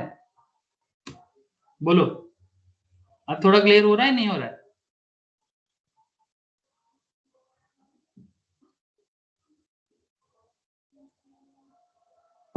ज्योति, थोड़ा सा क्लियर हुआ? हाँ सर हुआ। Rishabh enterprise registered supplier, Rishabh enterprise registered supplier owns an air conditioned restaurant in विरर। विरर आपका महाराष्ट्र में एक जगह है, ये आपका थोड़ा सा मुंबई के आसपास में ही है, बहुत दूर में नहीं है विरर, ठीक है। It's very close to Mumbai, थोड़ा सा आउटस्कर्ट्स में आता है, लेकिन अभी आजकल तो लोग इधर ही घर बनाते हैं, विरर में ही लोग घर बनाते हैं। मुंबई में ये खाड़ी देख रहे हो, ये मुंबई में ही है हम लोग। यहाँ पर एक बहुत फेमस एक मंदिर है, जिब्दानी माता बोल के, ये देख रहे हो सर? मैं गया था यहाँ पर, विजिट किया था, जिब्दानी माता टेम्पल मैं विजिट किया था, इसलिए मुझे थोड़ा याद आ गया। तो ये एक्चुअली मेन मुंबई है, इधर वाला ये जो एरिया देख रही हो मेन मुंबई है, और ये आपका विरर आ जाता है, ठीक है। तो यहीं पर किसी का एक बिजनेस है, महाराष्ट्र में आता है, ये ग्रेटर मुंबई का पार्ट में आप बोल सकते हो, ठीक है, तो पार्ट ऑफ ग्रेटर मुंबई। अब पॉइंट क्या है? Rishabh enterprise a registered supplier owns a air conditioned restaurant in Virar, Maharashtra. It has opened a liquor shop in Raipur. तो इसका रेस्टोरेंट है विरार महाराष्ट्र में, और उन्होंने एक लिकर शॉप खोला रायपुर में। ओके, रायपुर उत्तराखंड। ओके, रायपुर जो है ये उत्तराखंड वाला रायपुर है। For trading of alcoholic liquor for human consumption, since supply of alcoholic liquor for human consumption in Uttarakhand is non taxable supply. बात समझ में आ रहा है? मतलब इस पे जीएसटी अट्रैक्ट नहीं होता, ऐसे मैक्सिमम स्टेट में ही लिकर पे जीएसटी अट्रैक्ट नहीं होता। यस और नो? हमारे इंडिया में हमारे इंडिया में ज्यादातर स्टेट में, कोई भी स्टेट इसमें जीएसटी नहीं लगाते हैं, बिकॉज इसमें ये स्टेट अपना टैक्स लगाते हैं। स्टेट टैक्स लगा के इसका अलग रेट ही बनता है, 60% 50% का रेट लगा के स्टेट का अच्छा खासा रेवेन्यू आता है। ठीक है, तो इसलिए इसमें जीएसटी के अंदर नहीं लाया गया इसको। अब what is the point? The point is Rishabh Enterprise is not, since supply of alcoholic liquor for human consumption in Uttarakhand is non-taxable supply, Rishabh Enterprise is not required to obtain registrations with respect to the same in Uttarakhand. Rishabh Enterprise को उत्तराखंड में registration करने का जरूरत नहीं है। Because क्यों नहीं है? ऋषभ एंटरप्राइज को उत्तराखंड में रजिस्ट्रेशन करने का जरूरत क्यों नहीं है? क्या समझे आपने? Because liquor for human consumption in Uttarakhand is non taxable supply. तो अगर कोई प्रोडक्ट नॉन टैक्सेबल है तो फिर उसके लिए क्या आप रजिस्ट्रेशन करोगे जीएसटी में? हेलो, ओ सर, नहीं ना। तो प्रोडक्ट अगर नॉन टैक्सेबल है, जीएसटी पोर्टल में जाके जो हम लोग करते हैं ना सर, जीएसटी पोर्टल में विजिट करते हैं, एक सेकेंड,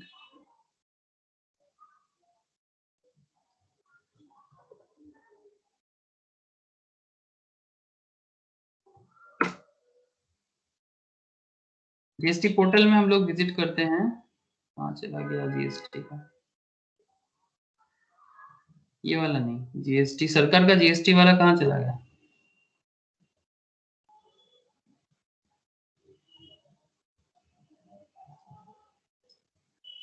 ये एक अलग हो गया, सेल्फ सर्विस पोर्टल हो गया। अच्छा, किसी कारण से मुझे अभी नहीं मिल रहा है, नहीं तो मैं आपको पहले में मैं एक बार दिखाया था आप लोगों को क्लास में, आई होप सबको याद है। फिर से एक बार आपको दिखाने के लिए सोच रहा था। कोई बात नहीं, कुछ कुछ मेरा एड्रेस में कुछ गलत हो रहा है, ठीक है, बाद में मैं आपको बताता हूँ।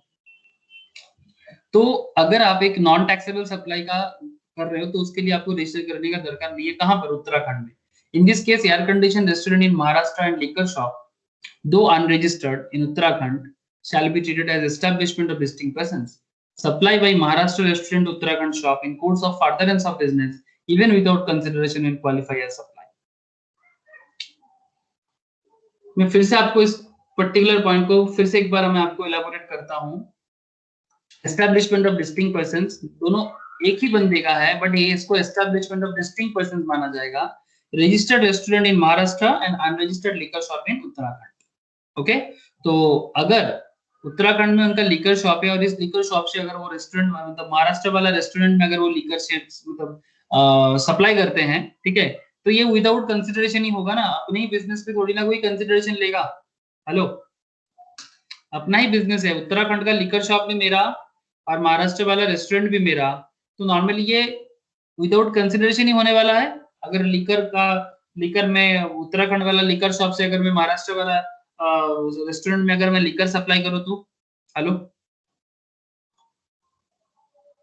क्या बात में लॉजिक है कि नहीं है?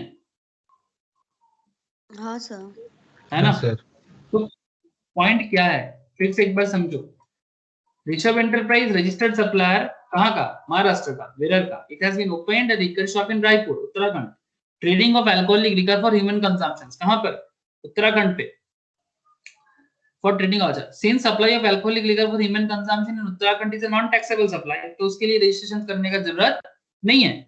Rishabh Enterprise is not required to obtain registration with respect to the same in Uttarakhand. In this case, air conditioned restaurant in Maharashtra and liquor shop though unregistered, liquor shop unregistered है, ये liquor shop Uttarakhand में GST registered नहीं है, because जरूरत नहीं है GST registration का। though unregistered in Uttarakhand shall be treated as establishment of distinct persons and supplied by Maharashtra restaurant to Uttarakhand shop in course of furtherance of business even without consideration will qualify as supply. I hope अभी clear हुआ। Hello, case clear है कि नहीं है? थोड़ा बताइएगा, अगर कोई कंफ्यूजन है तो भी बताओ।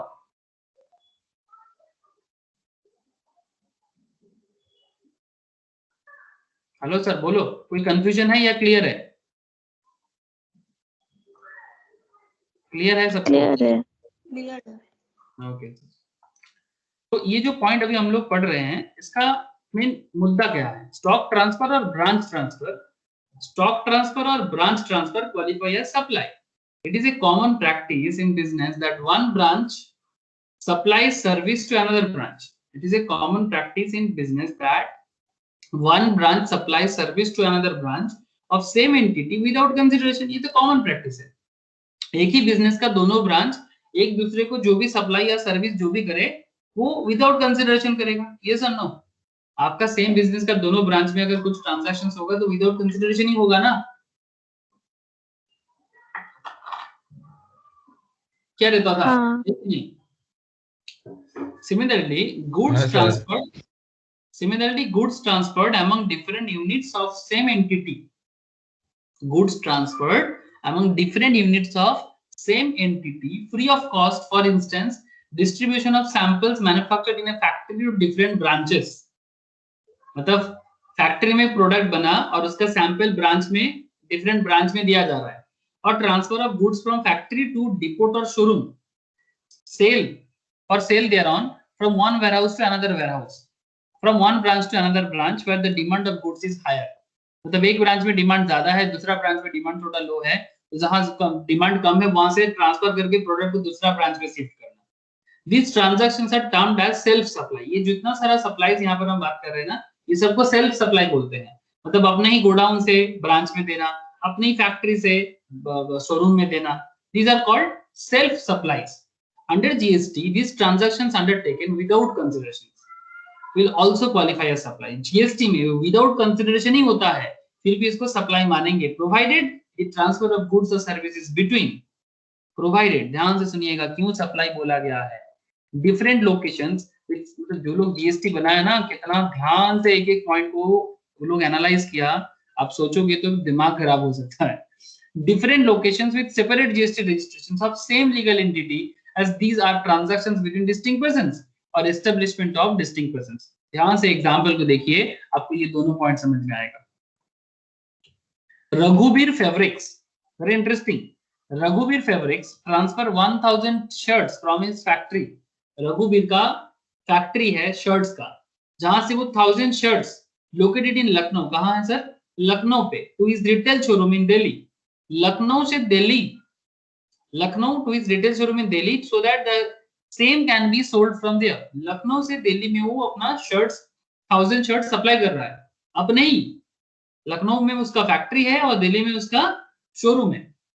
The factory and retail showroom of Raghuveer Fabrics are registered in the states where they are located. मतलब ये दोनों फैक्ट्री, मतलब फैक्ट्री कहाँ लोकेटेड है सर? हेलो, फैक्ट्री कहाँ लोकेटेड है? लखनऊ पे ना? हाँ sir. Factory is located to Lucknow, है ना? तो फैक्ट्री है लखनऊ पे और जाना कहाँ है? जाना कहाँ है? दिल्ली में. तो ये आपका लखनऊ है, यहां से जाएंगे दिल्ली तक, ये आपका दिल्ली है. तो लखनऊ में प्रोडक्ट बनाएंगे और दिल्ली में अपने शोरूम में प्रोडक्ट को सेल करेंगे. ठीक है. तो लखनऊ से दिल्ली का ये जो कॉन्सेप्ट बता रहे हैं, the factory and retail showroom of रघुवीर factories listed in the states where they are located, although no consideration is charge. मतलब लखनऊ से जो प्रोडक्ट जा रहा है उसके लिए कोई कंसिडरेशन नहीं ले रहे हैं. From factory to retail showroom constitute supply, तो इसको भी सप्लाई मानेंगे. तो यहाँ पर क्या हो रहा है? स्टॉक ट्रांसफर हो रहा है. बड़ा इजीली समझ में आ रहा होगा. फैक्ट्री से showroom. Hello, registered Lucknow factory and registered Delhi showroom. Clear हुआ सर? इमेज बड़ा क्लियर कर रहा है आपको. Registered Lucknow factory and registered Delhi showroom. Clear हो रहा है ना? हाँ सर. स्टॉक ट्रांसफर हो रहा है, विदाउट कंसिडरेशन हो रहा है, फिर भी डीम्ड सप्लाई है. However, please, point to be noted, huh? Transfer between two units of a legal entity under single registration, apparently within same state, will not be considered as supply. Point to be noted, sir. चलो example देखते हैं और मजा लेते हैं. Very interesting point. Again, Raghuveer Fabrics transfer 1000 shirts from his factory located in Lucknow to his retail showroom in Kanpur so that the same can be sold from there. It has taken one registration in the state of Uttar Pradesh, declaring Lucknow factory as its principal place of business and Kanpur showroom as its additional place of business. Since no consideration is charged, supply of goods from factory to retail showroom in same state under single registration does not constitute supply. मजा आया कुछ? Single registration in UP. अब इसमें आपको समझना पड़ेगा sir, sir UP and Lucknow, UP के अंदर ही आपका क्या आता है सर? यूपी के अंदर ही आपका लखनऊ एंड कानपुर आता है ना. हेलो, हाँ सर. कानपुर एंड लखनऊ ये दोनों प्लेस यूपी के अंदर ही आता है सर. ठीक है, ज्यादा डिस्टेंस नहीं है. कानपुर टू लखनऊ का distance I think 45 kilometre most probably.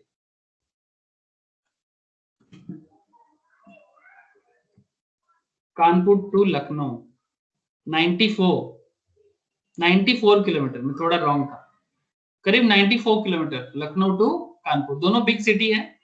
ठीक है, एक कैपिटल सिटी है और दूसरा बड़ा इंडस्ट्रियल सिटी है उत्तर प्रदेश का, और बहुत ही दोनों ही पुराना शहर है.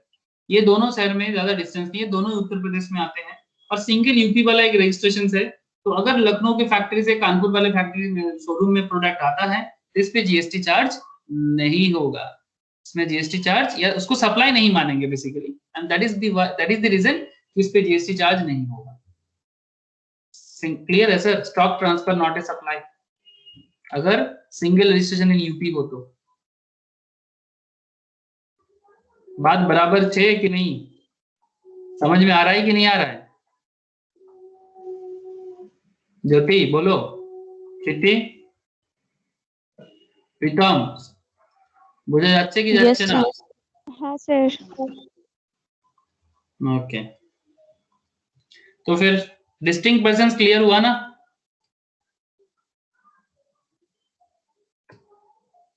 हाँ Supply sir. of goods or service or both between an employer and employee.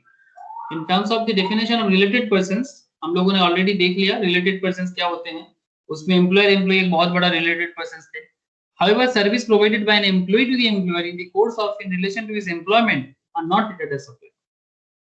Service provided by an employee to the employer in the course or in relation to his employment are not treated as supply. Schedule 3 of the CGST Act नहीं बताया. Gift by the employer to employee. इसमें भी हम लोगों ने बात कर लिया ना. Further proviso to para 2 schedule 1 provide that gifts up to 50,000 in value in a financial year by an employer to an employee shall not be treated as supply of goods or service or both. However, gift of value more than 50,000 made without consideration are supply and are subject to GST when made in the course of furtherance of business. याद रखिएगा हाँ. What constitute a gift? The term gift has not been defined in GST law. In common parlance, GST law में gift के बारे में ऐसा कुछ नहीं बताया, but in common parlance, gift is made without consideration. It is a voluntary in nature and is made occasionally. It cannot be demanded as a matter of right by the employee. मतलब इस पे employee का हक नहीं होता, and the employee cannot move a court of law. मतलब एक employee court of law में नहीं जा सकता कि मुझे gift नहीं दिया जा रहा है from employer's point of view से. बात समझ में आ रहा है सर? But perquisites इसके बारे में हम लोग इनकम अंडर द सैलरी में बात करेंगे जब इनकम टैक्स की क्लास में करेंगे. तो उसमें ये perquisites by employer to employee. perquisites समझते हो सर आप लोग? perquisites समझते हो? ऐसे income tax other than cash. हाँ, अदर देन कैश क्यों दिया जाता है perquisites?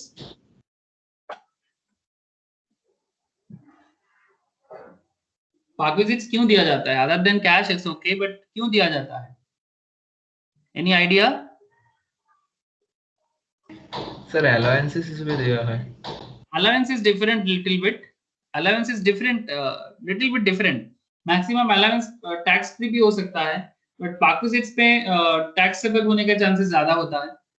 पार्क्स थोड़ा एक्स्ट्रा बेनिफिट के लिए दिया जाता है. मतलब ये अलाउंस के अलावा और भी एक्स्ट्रा पार्क्स बोलते हैं, जैसे गाड़ी देना, मोटर कार देना. हाँ, तो वो अलग अलग है, मैं सैलरी में डिस्कस करूंगा. बेसिकली वो गिफ्ट कार्ड देना या फिर शॉपिंग करने के लिए सोडेक्सो देना. सोडेक्सो जानते हो? सोडेक्सो जानते हो क्या है? सोडेक्सो नाम सुने कि नहीं सुने? सोडेक्सो हाँ, ये एक French food service and facilities management company है, पेरिस का कंपनी है। तो ये कंपनी इसको यूज करते हैं और कंपनी अपने एम्प्लॉय को बूस्ट करने के लिए शॉपिंग के लिए कूपन देते हैं सोडेक्सो का। सोडेक्सो कूपन लेके आप बहुत सारे बड़े बड़े शॉपिंग मॉल में जाओगे ना, अगर आप उस कंपनी का एम्प्लॉय हो तो आप वहां से शॉपिंग कर सकते हो कूपन से। एक तरह का पाकविजिट्स है, ये टैक्सेबल होता है सर, ठीक है। तो मैं सैलरी में बताऊंगा आपको, ठीक है। ये सोडेक्सो एक बहुत बड़ा कंपनी है, मतलब ये एक अलग ही टाइप ऑफ बिजनेस है। कभी सोडेक्सो के बारे में बात करूंगा अगर मौका मिला तो। It's a very interesting business idea. Okay. So ministry packages by employer to employee, as already discussed, service by an employee to the employer in the course of relation to this employment is outside the scope of GST. Neither supply of goods or neither supply of service. It follows therefrom that payment made by the employer to the employee in terms of contractual agreement entered into between the employer and the employee will not be subjected to GST. मतलब employer employee को जो भी तनख्वाह वगैरह देता है, salary जो मिलता है वो GST परव्यू के बाहर है। However, Ministry of Finance has clarified in a press release on 10th of July 2017 that if services such as membership of a club, health and fitness center, etc. are provided free of charge to all employees by the employer, the same will not be subjected to GST. The same would hold true for free housing to the employees when the same is provided in terms of contract between the employer and employee and is part and parcel of the cost to the C2C, part and parcel of the cost to company. Okay. At the principal agent वाला relations में, अब supply of goods by a principal to his agent without consideration when the agent undertakes to supply such goods on behalf of the principal is considered as supply. Similarly, supply of goods by an agent to his principal without consideration when the agent undertakes to receive such goods on behalf of the principal is considered as supply. ये तो हम लोगों ने पढ़ा ना, ये देखो sir, ये प्रिंसिपल बंदा है, हाँ, और ये सब अलग अलग एजेंट है। समझ में आ रहा है सर? तो कभी एजेंट इनके बिहाफ में सप्लाई करते हैं, कभी प्रिंसिपल एजेंट के बिहाफ में काम करते हैं। मतलब ये रिसीव करना, दोनों पॉइंट समझना। हेलो, ये दोनों point, supply of goods by an agent to his principal without consideration when the agent undertakes to receive such goods on behalf of the principal is considered as supply. और पहले बोला था supply of goods by a principal to his agent without consideration when the agent undertakes to supply such goods on behalf of the principal. दोनों point में ये आपका supply attract करता है। Points which merit consideration in this regard: only supply of goods and not supply of services covered here. सिर्फ goods के बारे में कहा गया, सर्विस के बारे में नहीं। Supply of goods between principal and agent without consideration is also supply. Service is not here, only goods को यहाँ पर दिमाग में रखा गया है। तो ये पॉइंट थोड़ा ध्यान में रखिएगा। ओके, चलो कुछ केस देख लेते हैं। अनमोल अपॉइंट्स भोलू, देख रहे हो sir? Anmol appoints Bholu to procure certain goods from the market. Anmol Bholu को बोला कि भाई जाओ मार्केट से कुछ गुड्स खरीद के लाओ या प्रोक्योर जुगाड़ करके लाओ, खरीद के नहीं, जुगाड़ करके लाओ। Bholu identifies various suppliers, Bholu बहुत सारे सप्लायर्स देखा who can provide the goods as desired by Anmol. Anmol को जैसा गुड्स चाहिए उसका अलग अलग सप्लायर्स को बहुत सारा मिला। And ask the supplier, supplier का नाम क्या है सर? गोलू। सप्लायर कौन है? गोलू एक सप्लायर था मार्केट में। उनको बोला to send the goods and to issue the invoice directly to Anmol. समझ में आ रहा है? भोलू गया बाजार, किसके लिए? अनमोल के लिए। बहुत सारा सप्लायर था मार्केट में, मिला कौन? Golu. To send the goods and to issue the invoice directly to Anmol. जो इनवॉइस इशू करने बोल रहा है अपने नाम पे नहीं, चाहते तो भोलू अपने नाम पे भी कर सकता था, बट यहाँ पर वो अपने प्रिंसिपल के नाम पे ही कर रहा है। कौन है वो? Anmol. Okay, in this scenario Bholu is only acting as the procurement agent and has in no way involved himself in the supply or receipt of goods. Hence, in accordance with the provision of this act, Bholu is not an agent of Anmol for supply of goods in terms of para 3 of schedule 1. बात कुछ पल्ले पड़ा कि नहीं पड़ा बोलिएगा। मतलब GST law आपको agent मतलब प्रिंसिपल और एजेंट है कि नहीं ये भी आपको सिखाएगा फॉर सर्विस ऑफ मतलब गुड्स के केस में। कुछ क्लियर हुआ कि नहीं हुआ? मैं तुम्हें फिर से बताऊंगा। अनमोल भोलू को अपॉइंट किया गुड्स खरीद मतलब प्रोक्योर करने के लिए मार्केट से सप्लायर ढूंढ के। भोलू ने सप्लायर तो जुगाड़ किया गोलू के नाम पे और बोला कि जो इनवॉइस है वो डायरेक्टली अनमोल के नाम पे बनाओ। इन दिस केस एक्चुअली भोलू जो है वो एक्चुअली सिर्फ प्रोक्योरमेंट एजेंट है, एक्चुअल एजेंट नहीं है, जस्ट अ प्रोक्योरमेंट एजेंट। भाई वो सिर्फ जुगाड़ू इंसान है, उसके बदले उसको कमीशन मिलेगा बट इसका गुड्स एंड सर्विस टैक्स में कोई जगह नहीं है।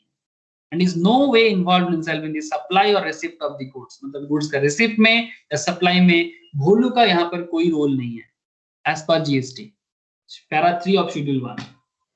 तो यहाँ पर Bholu is not an agent of Anmol, very interesting question sir, clear है कि नहीं? है प्लीज सर। क्लियर ना? प्रिया, प्रीति, ज्योति बोलो, क्लियर ना? हाँ सर क्लियर। बड़ा यस इंटरेस्टिंग है, क्लियर। ठीक है। एग्जाम में इस तरह का क्वेश्चंस पूछ के आपको घुमा सकते हैं, तो याद रखिएगा।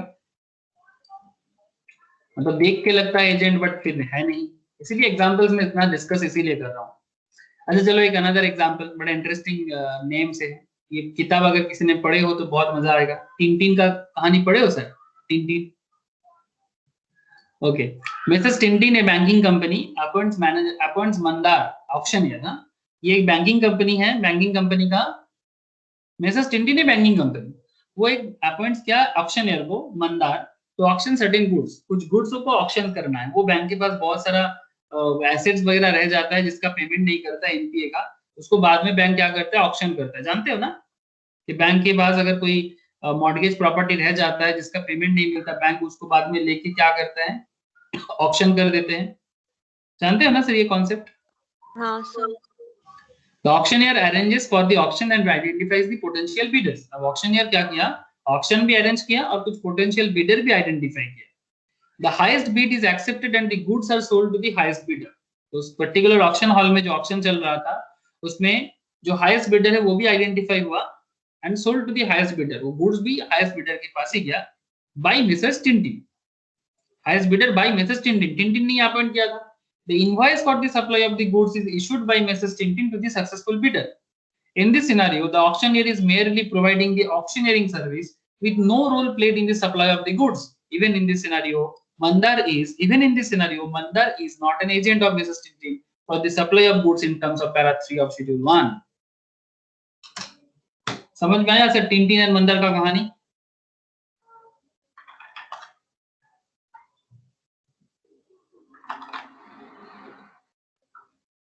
टिनटिन एंड मंदार का कहानी क्लियर हुआ कि नहीं हुआ?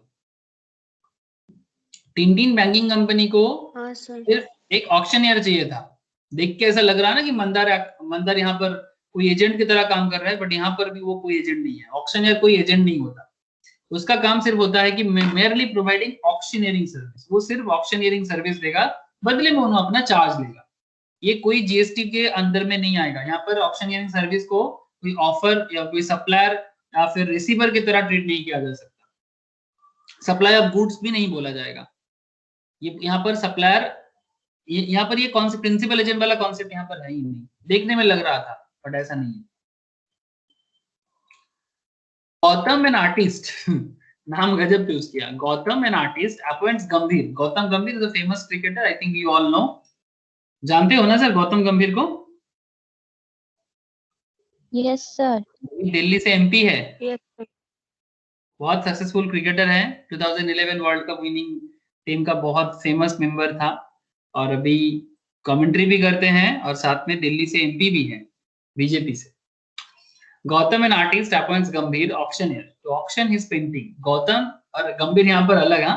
गौतम एक आर्टिस्ट है जिन्होंने गंभीर को अपॉइंट किया, गंभीर एक ऑक्शनियर है, तो auction his painting. Gambhir arranges for the auction and identifies the potential bidder. The highest bid is accepted and the painting is sold to the highest bidder. The invoice for the supply of the painting is issued by Gambhir on behalf of Gautam. The invoice for the supply of painting is issued by Gambhir on the behalf of Gautam, but in his own name. बात समझ में आ रहा है sir? यहाँ पर जो invoice है सप्लाई का, पेंटिंग का, वो गंभीर इशू कर रहा है ऑन बिहाफ ऑफ गौतम। मतलब यहाँ पर गंभीर कौन था? ऑक्शनियर था। यह गंभीर on behalf of Gautam issue कर रहा है क्या? बट इज ओन नेम, अपने नाम पे इशू कर रहा है। Painting is delivered to the successful bidder. In this scenario Gambhir is not merely providing auctioneering service. सिर्फ ऑक्शनियरिंग सर्विस नहीं दे रहा है Gambhir, but is also supplying the painting on behalf of Gautam to the bidder and has the authority to transfer the title of the painting on behalf of Gautam. This scenario is covered under para 3 of schedule 1.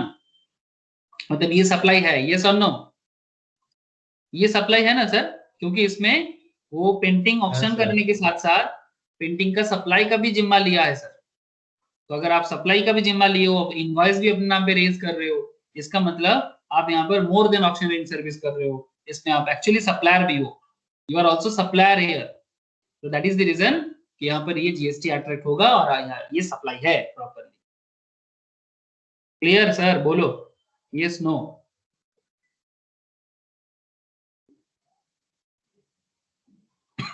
Clear था कि नहीं था? हाँ sir clear था। Okay, another examples, बहुत सारे examples हैं, मैं कुछ पढ़ रहा हूँ, बाकी आप लोग कुछ घर में पढ़िएगा।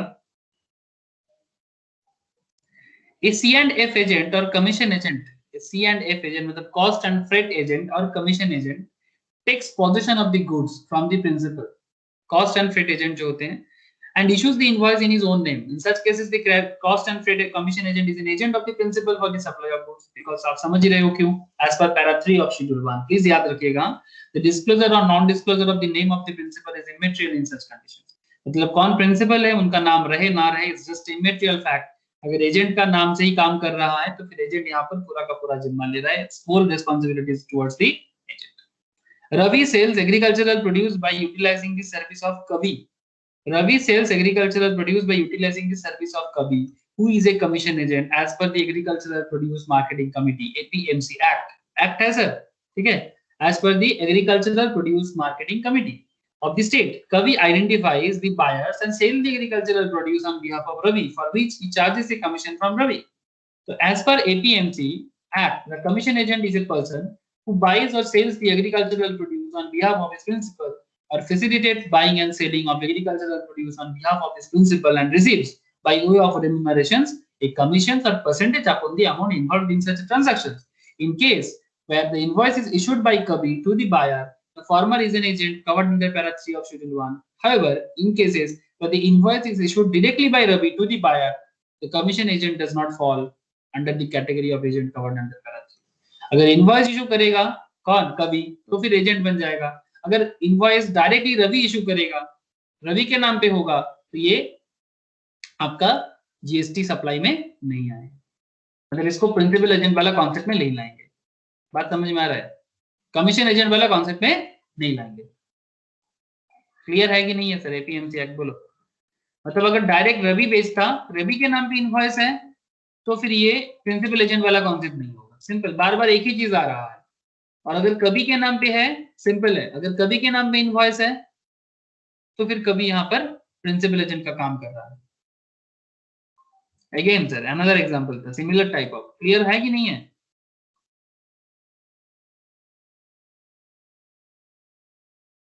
बताओ सर, क्लियर है कि नहीं है? क्लियर है sir. Clear.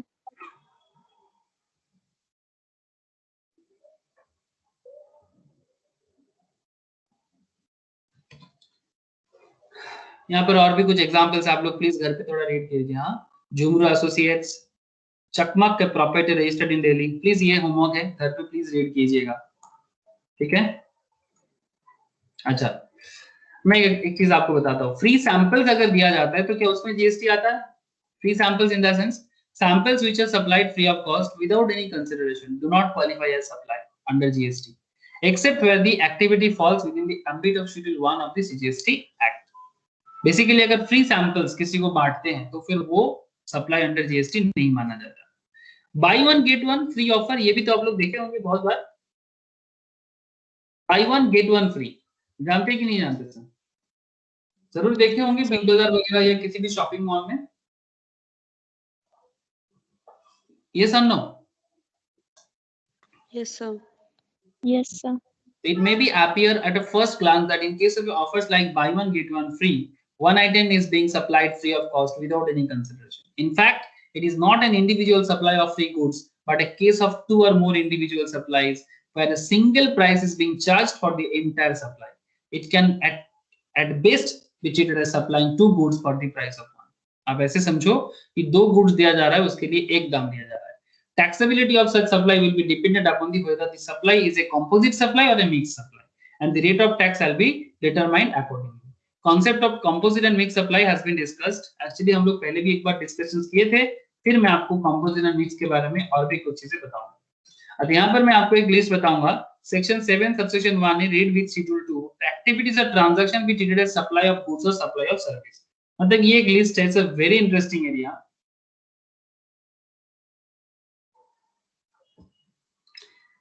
Under earlier tax regime, earlier में क्या था, वैट हुआ करता था। The restaurant used to charge both service tax and VAT. I think आप लोगों को याद है, अगर आप बिफोर जीएसटी रेस्टोरेंट में जाते थे तो वैट और सर्विस टैक्स दोनों देते थे, यस और नो? जीएसटी आने से पहले सर्विस टैक्स एंड वैट दोनों पेमेंट करना पड़ता था रेस्टोरेंट में, हाँ सर। है ना? Yes, sir.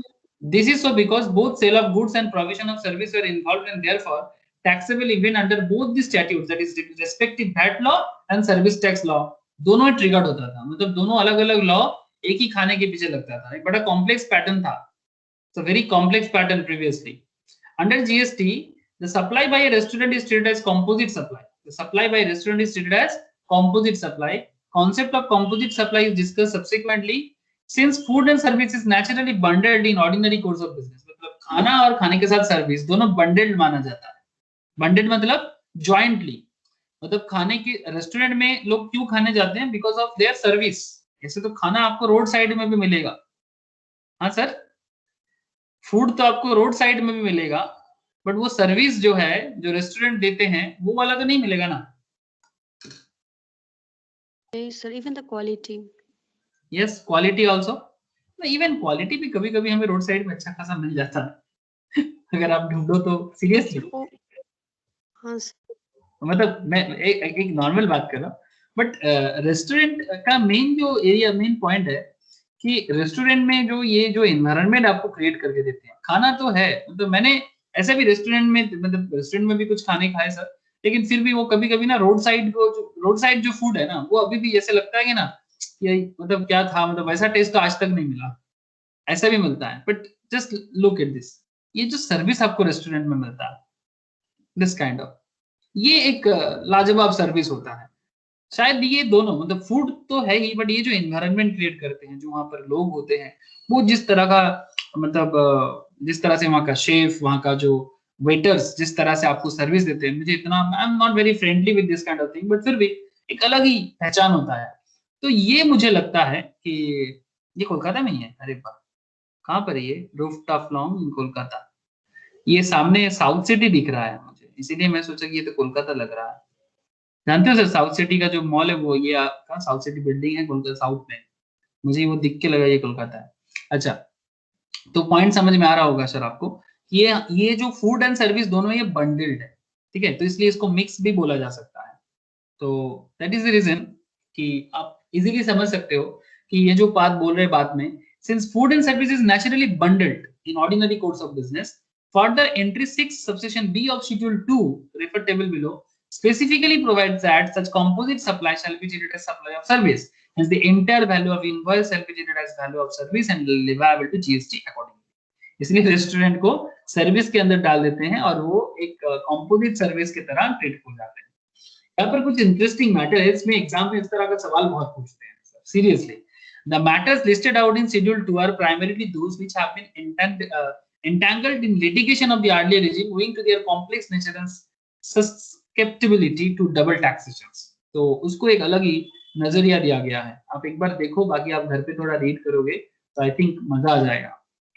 ट्रांसफर का मतलब एक्टिविटी क्या चल रहा है, ट्रांसफर। टाइप क्या है, any transfer of title in goods, any transfer of title in goods.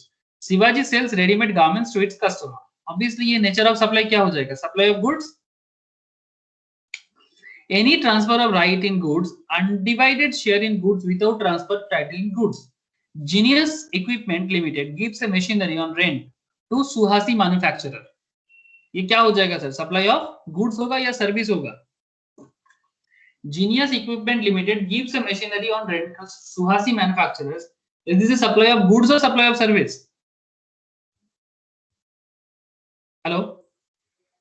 Goods. Goods नहीं सर, सर्विस है।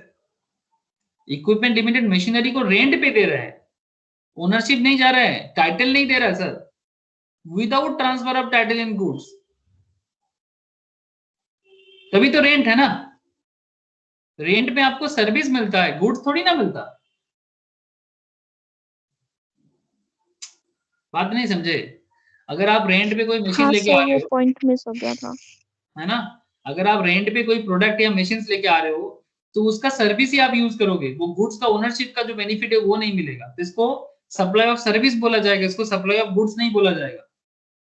तो था क्लियर हो रहा है कि नहीं हो रहा है प्रीति? है सर। हाँ sir. Any transfer of title in goods under an agreement which stipulates that property shall passes at a future date upon payment of full consideration as agreed. Example देखो, Grupo Capital supplied goods on hire purchase basis to customers. Optima manufacturer supplied toys to retailers on sale of return basis. Sale और return basis. ये इसको क्या बोलेंगे sir? Supply of service बोलेंगे या supply of goods बोलेंगे? दोनों. ध्रुव Capital supplied goods on hire purchase basis. मतलब हायर परचेस बेसिस समझते हो ना, आप गाड़ी खरीदते हो, आप शोरूम से गाड़ी परचेस करते हो, पहले इंस्टॉलमेंट देते हो, एक डाउन पेमेंट है ना, उसके बाद इंस्टॉलमेंट देते रहते हो, दैट इज हायर परचेस ना। हेलो सर, हायर परचेस समझते हो कि नहीं समझते? Yes sir. एक कार लेना है डाउन पेमेंट से, कार डाउन पेमेंट, कौन सा कार लेना है आजकल? कौन सा कार में डाउन पेमेंट क्या चल रहा है? Any idea sir?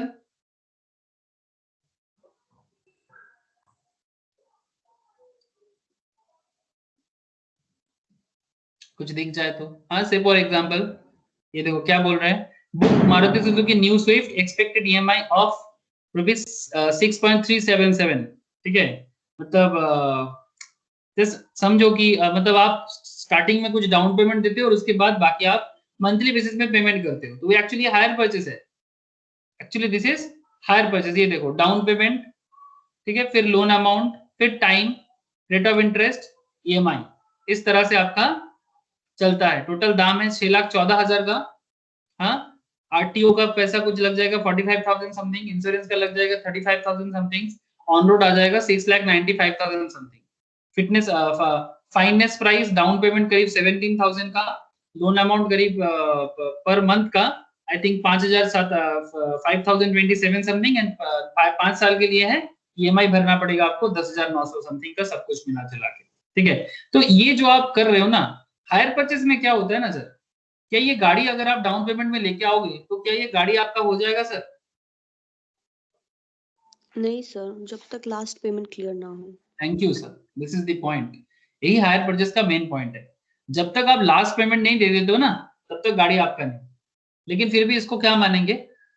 Hire purchase की सप्लाई ऑफ गुड्स मानेंगे। हाँ, और ऑप्टिमा मैन्युफैक्चरर्स के भी सप्लाई ऑफ गुड्स। अच्छा, लैंड एंड बिल्डिंग के केस में देखो, any lease, tenancy, easement license to occupy land, okay, lease agreement for land, supply of service है। लीज एग्रीमेंट फॉर लैंड, जैसे शॉर्ट लेक वाला जमीन 99 इयर्स का लीज पे है, बड़ा बाजार में दुकान वगैरह लीज पे चलता है, सप्लाई ऑफ सर्विस है। A shop let out in a bus busy market area, supply of service है, ठीक है। तो प्लीज ये सब चीजों को आइडेंटिफाई करना सीखना। ट्रीटमेंट और process, supply of service, Damani dyeing house buys the clothes given by Suman textile limited on job work basis. अरे सर, लॉन्ड्री का बात कर रहा है, लॉन्ड्री सर्विस में गुड्स नहीं मिलता, वो सप्लाई ऑफ सर्विस है। Transfer of business assets, supply of goods है, सप्लाई ऑफ गुड्स भी हो सकता है, सप्लाई ऑफ सर्विस भी हो सकता है, डिपेंड करता है, ठीक है, इसमें डिपेंड करता है, पढ़ के देखना पड़ेगा। Goods held or used for business are put to private use or are made available to any persons for use for any purpose other than business, तो वो सप्लाई ऑफ सर्विस हो जाएगा, ठीक है। तो प्लीज एक बार क्या करना है, जैसे यहाँ पर एग्जांपल दिया, Arun trader is a winding up his business, any goods left in stock shall be deemed to be supplied by him. अगर कुछ भी स्टॉक पड़ा है उसका बिजनेस पे और वो सप्लाई करता है तो सप्लाई ऑफ गुड्स माना जाएगा।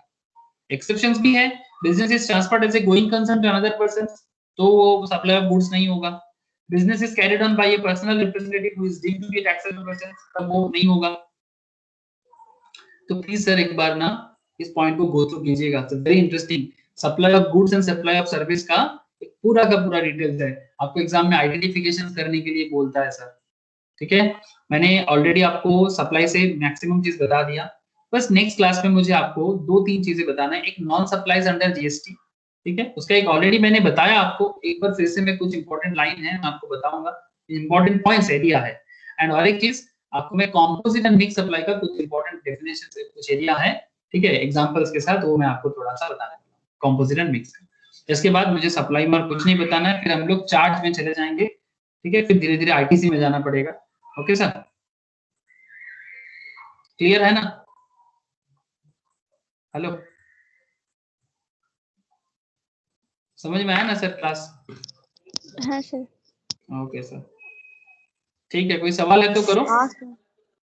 If any questions you can ask, otherwise bye sir. सवाल है तो ठीक है।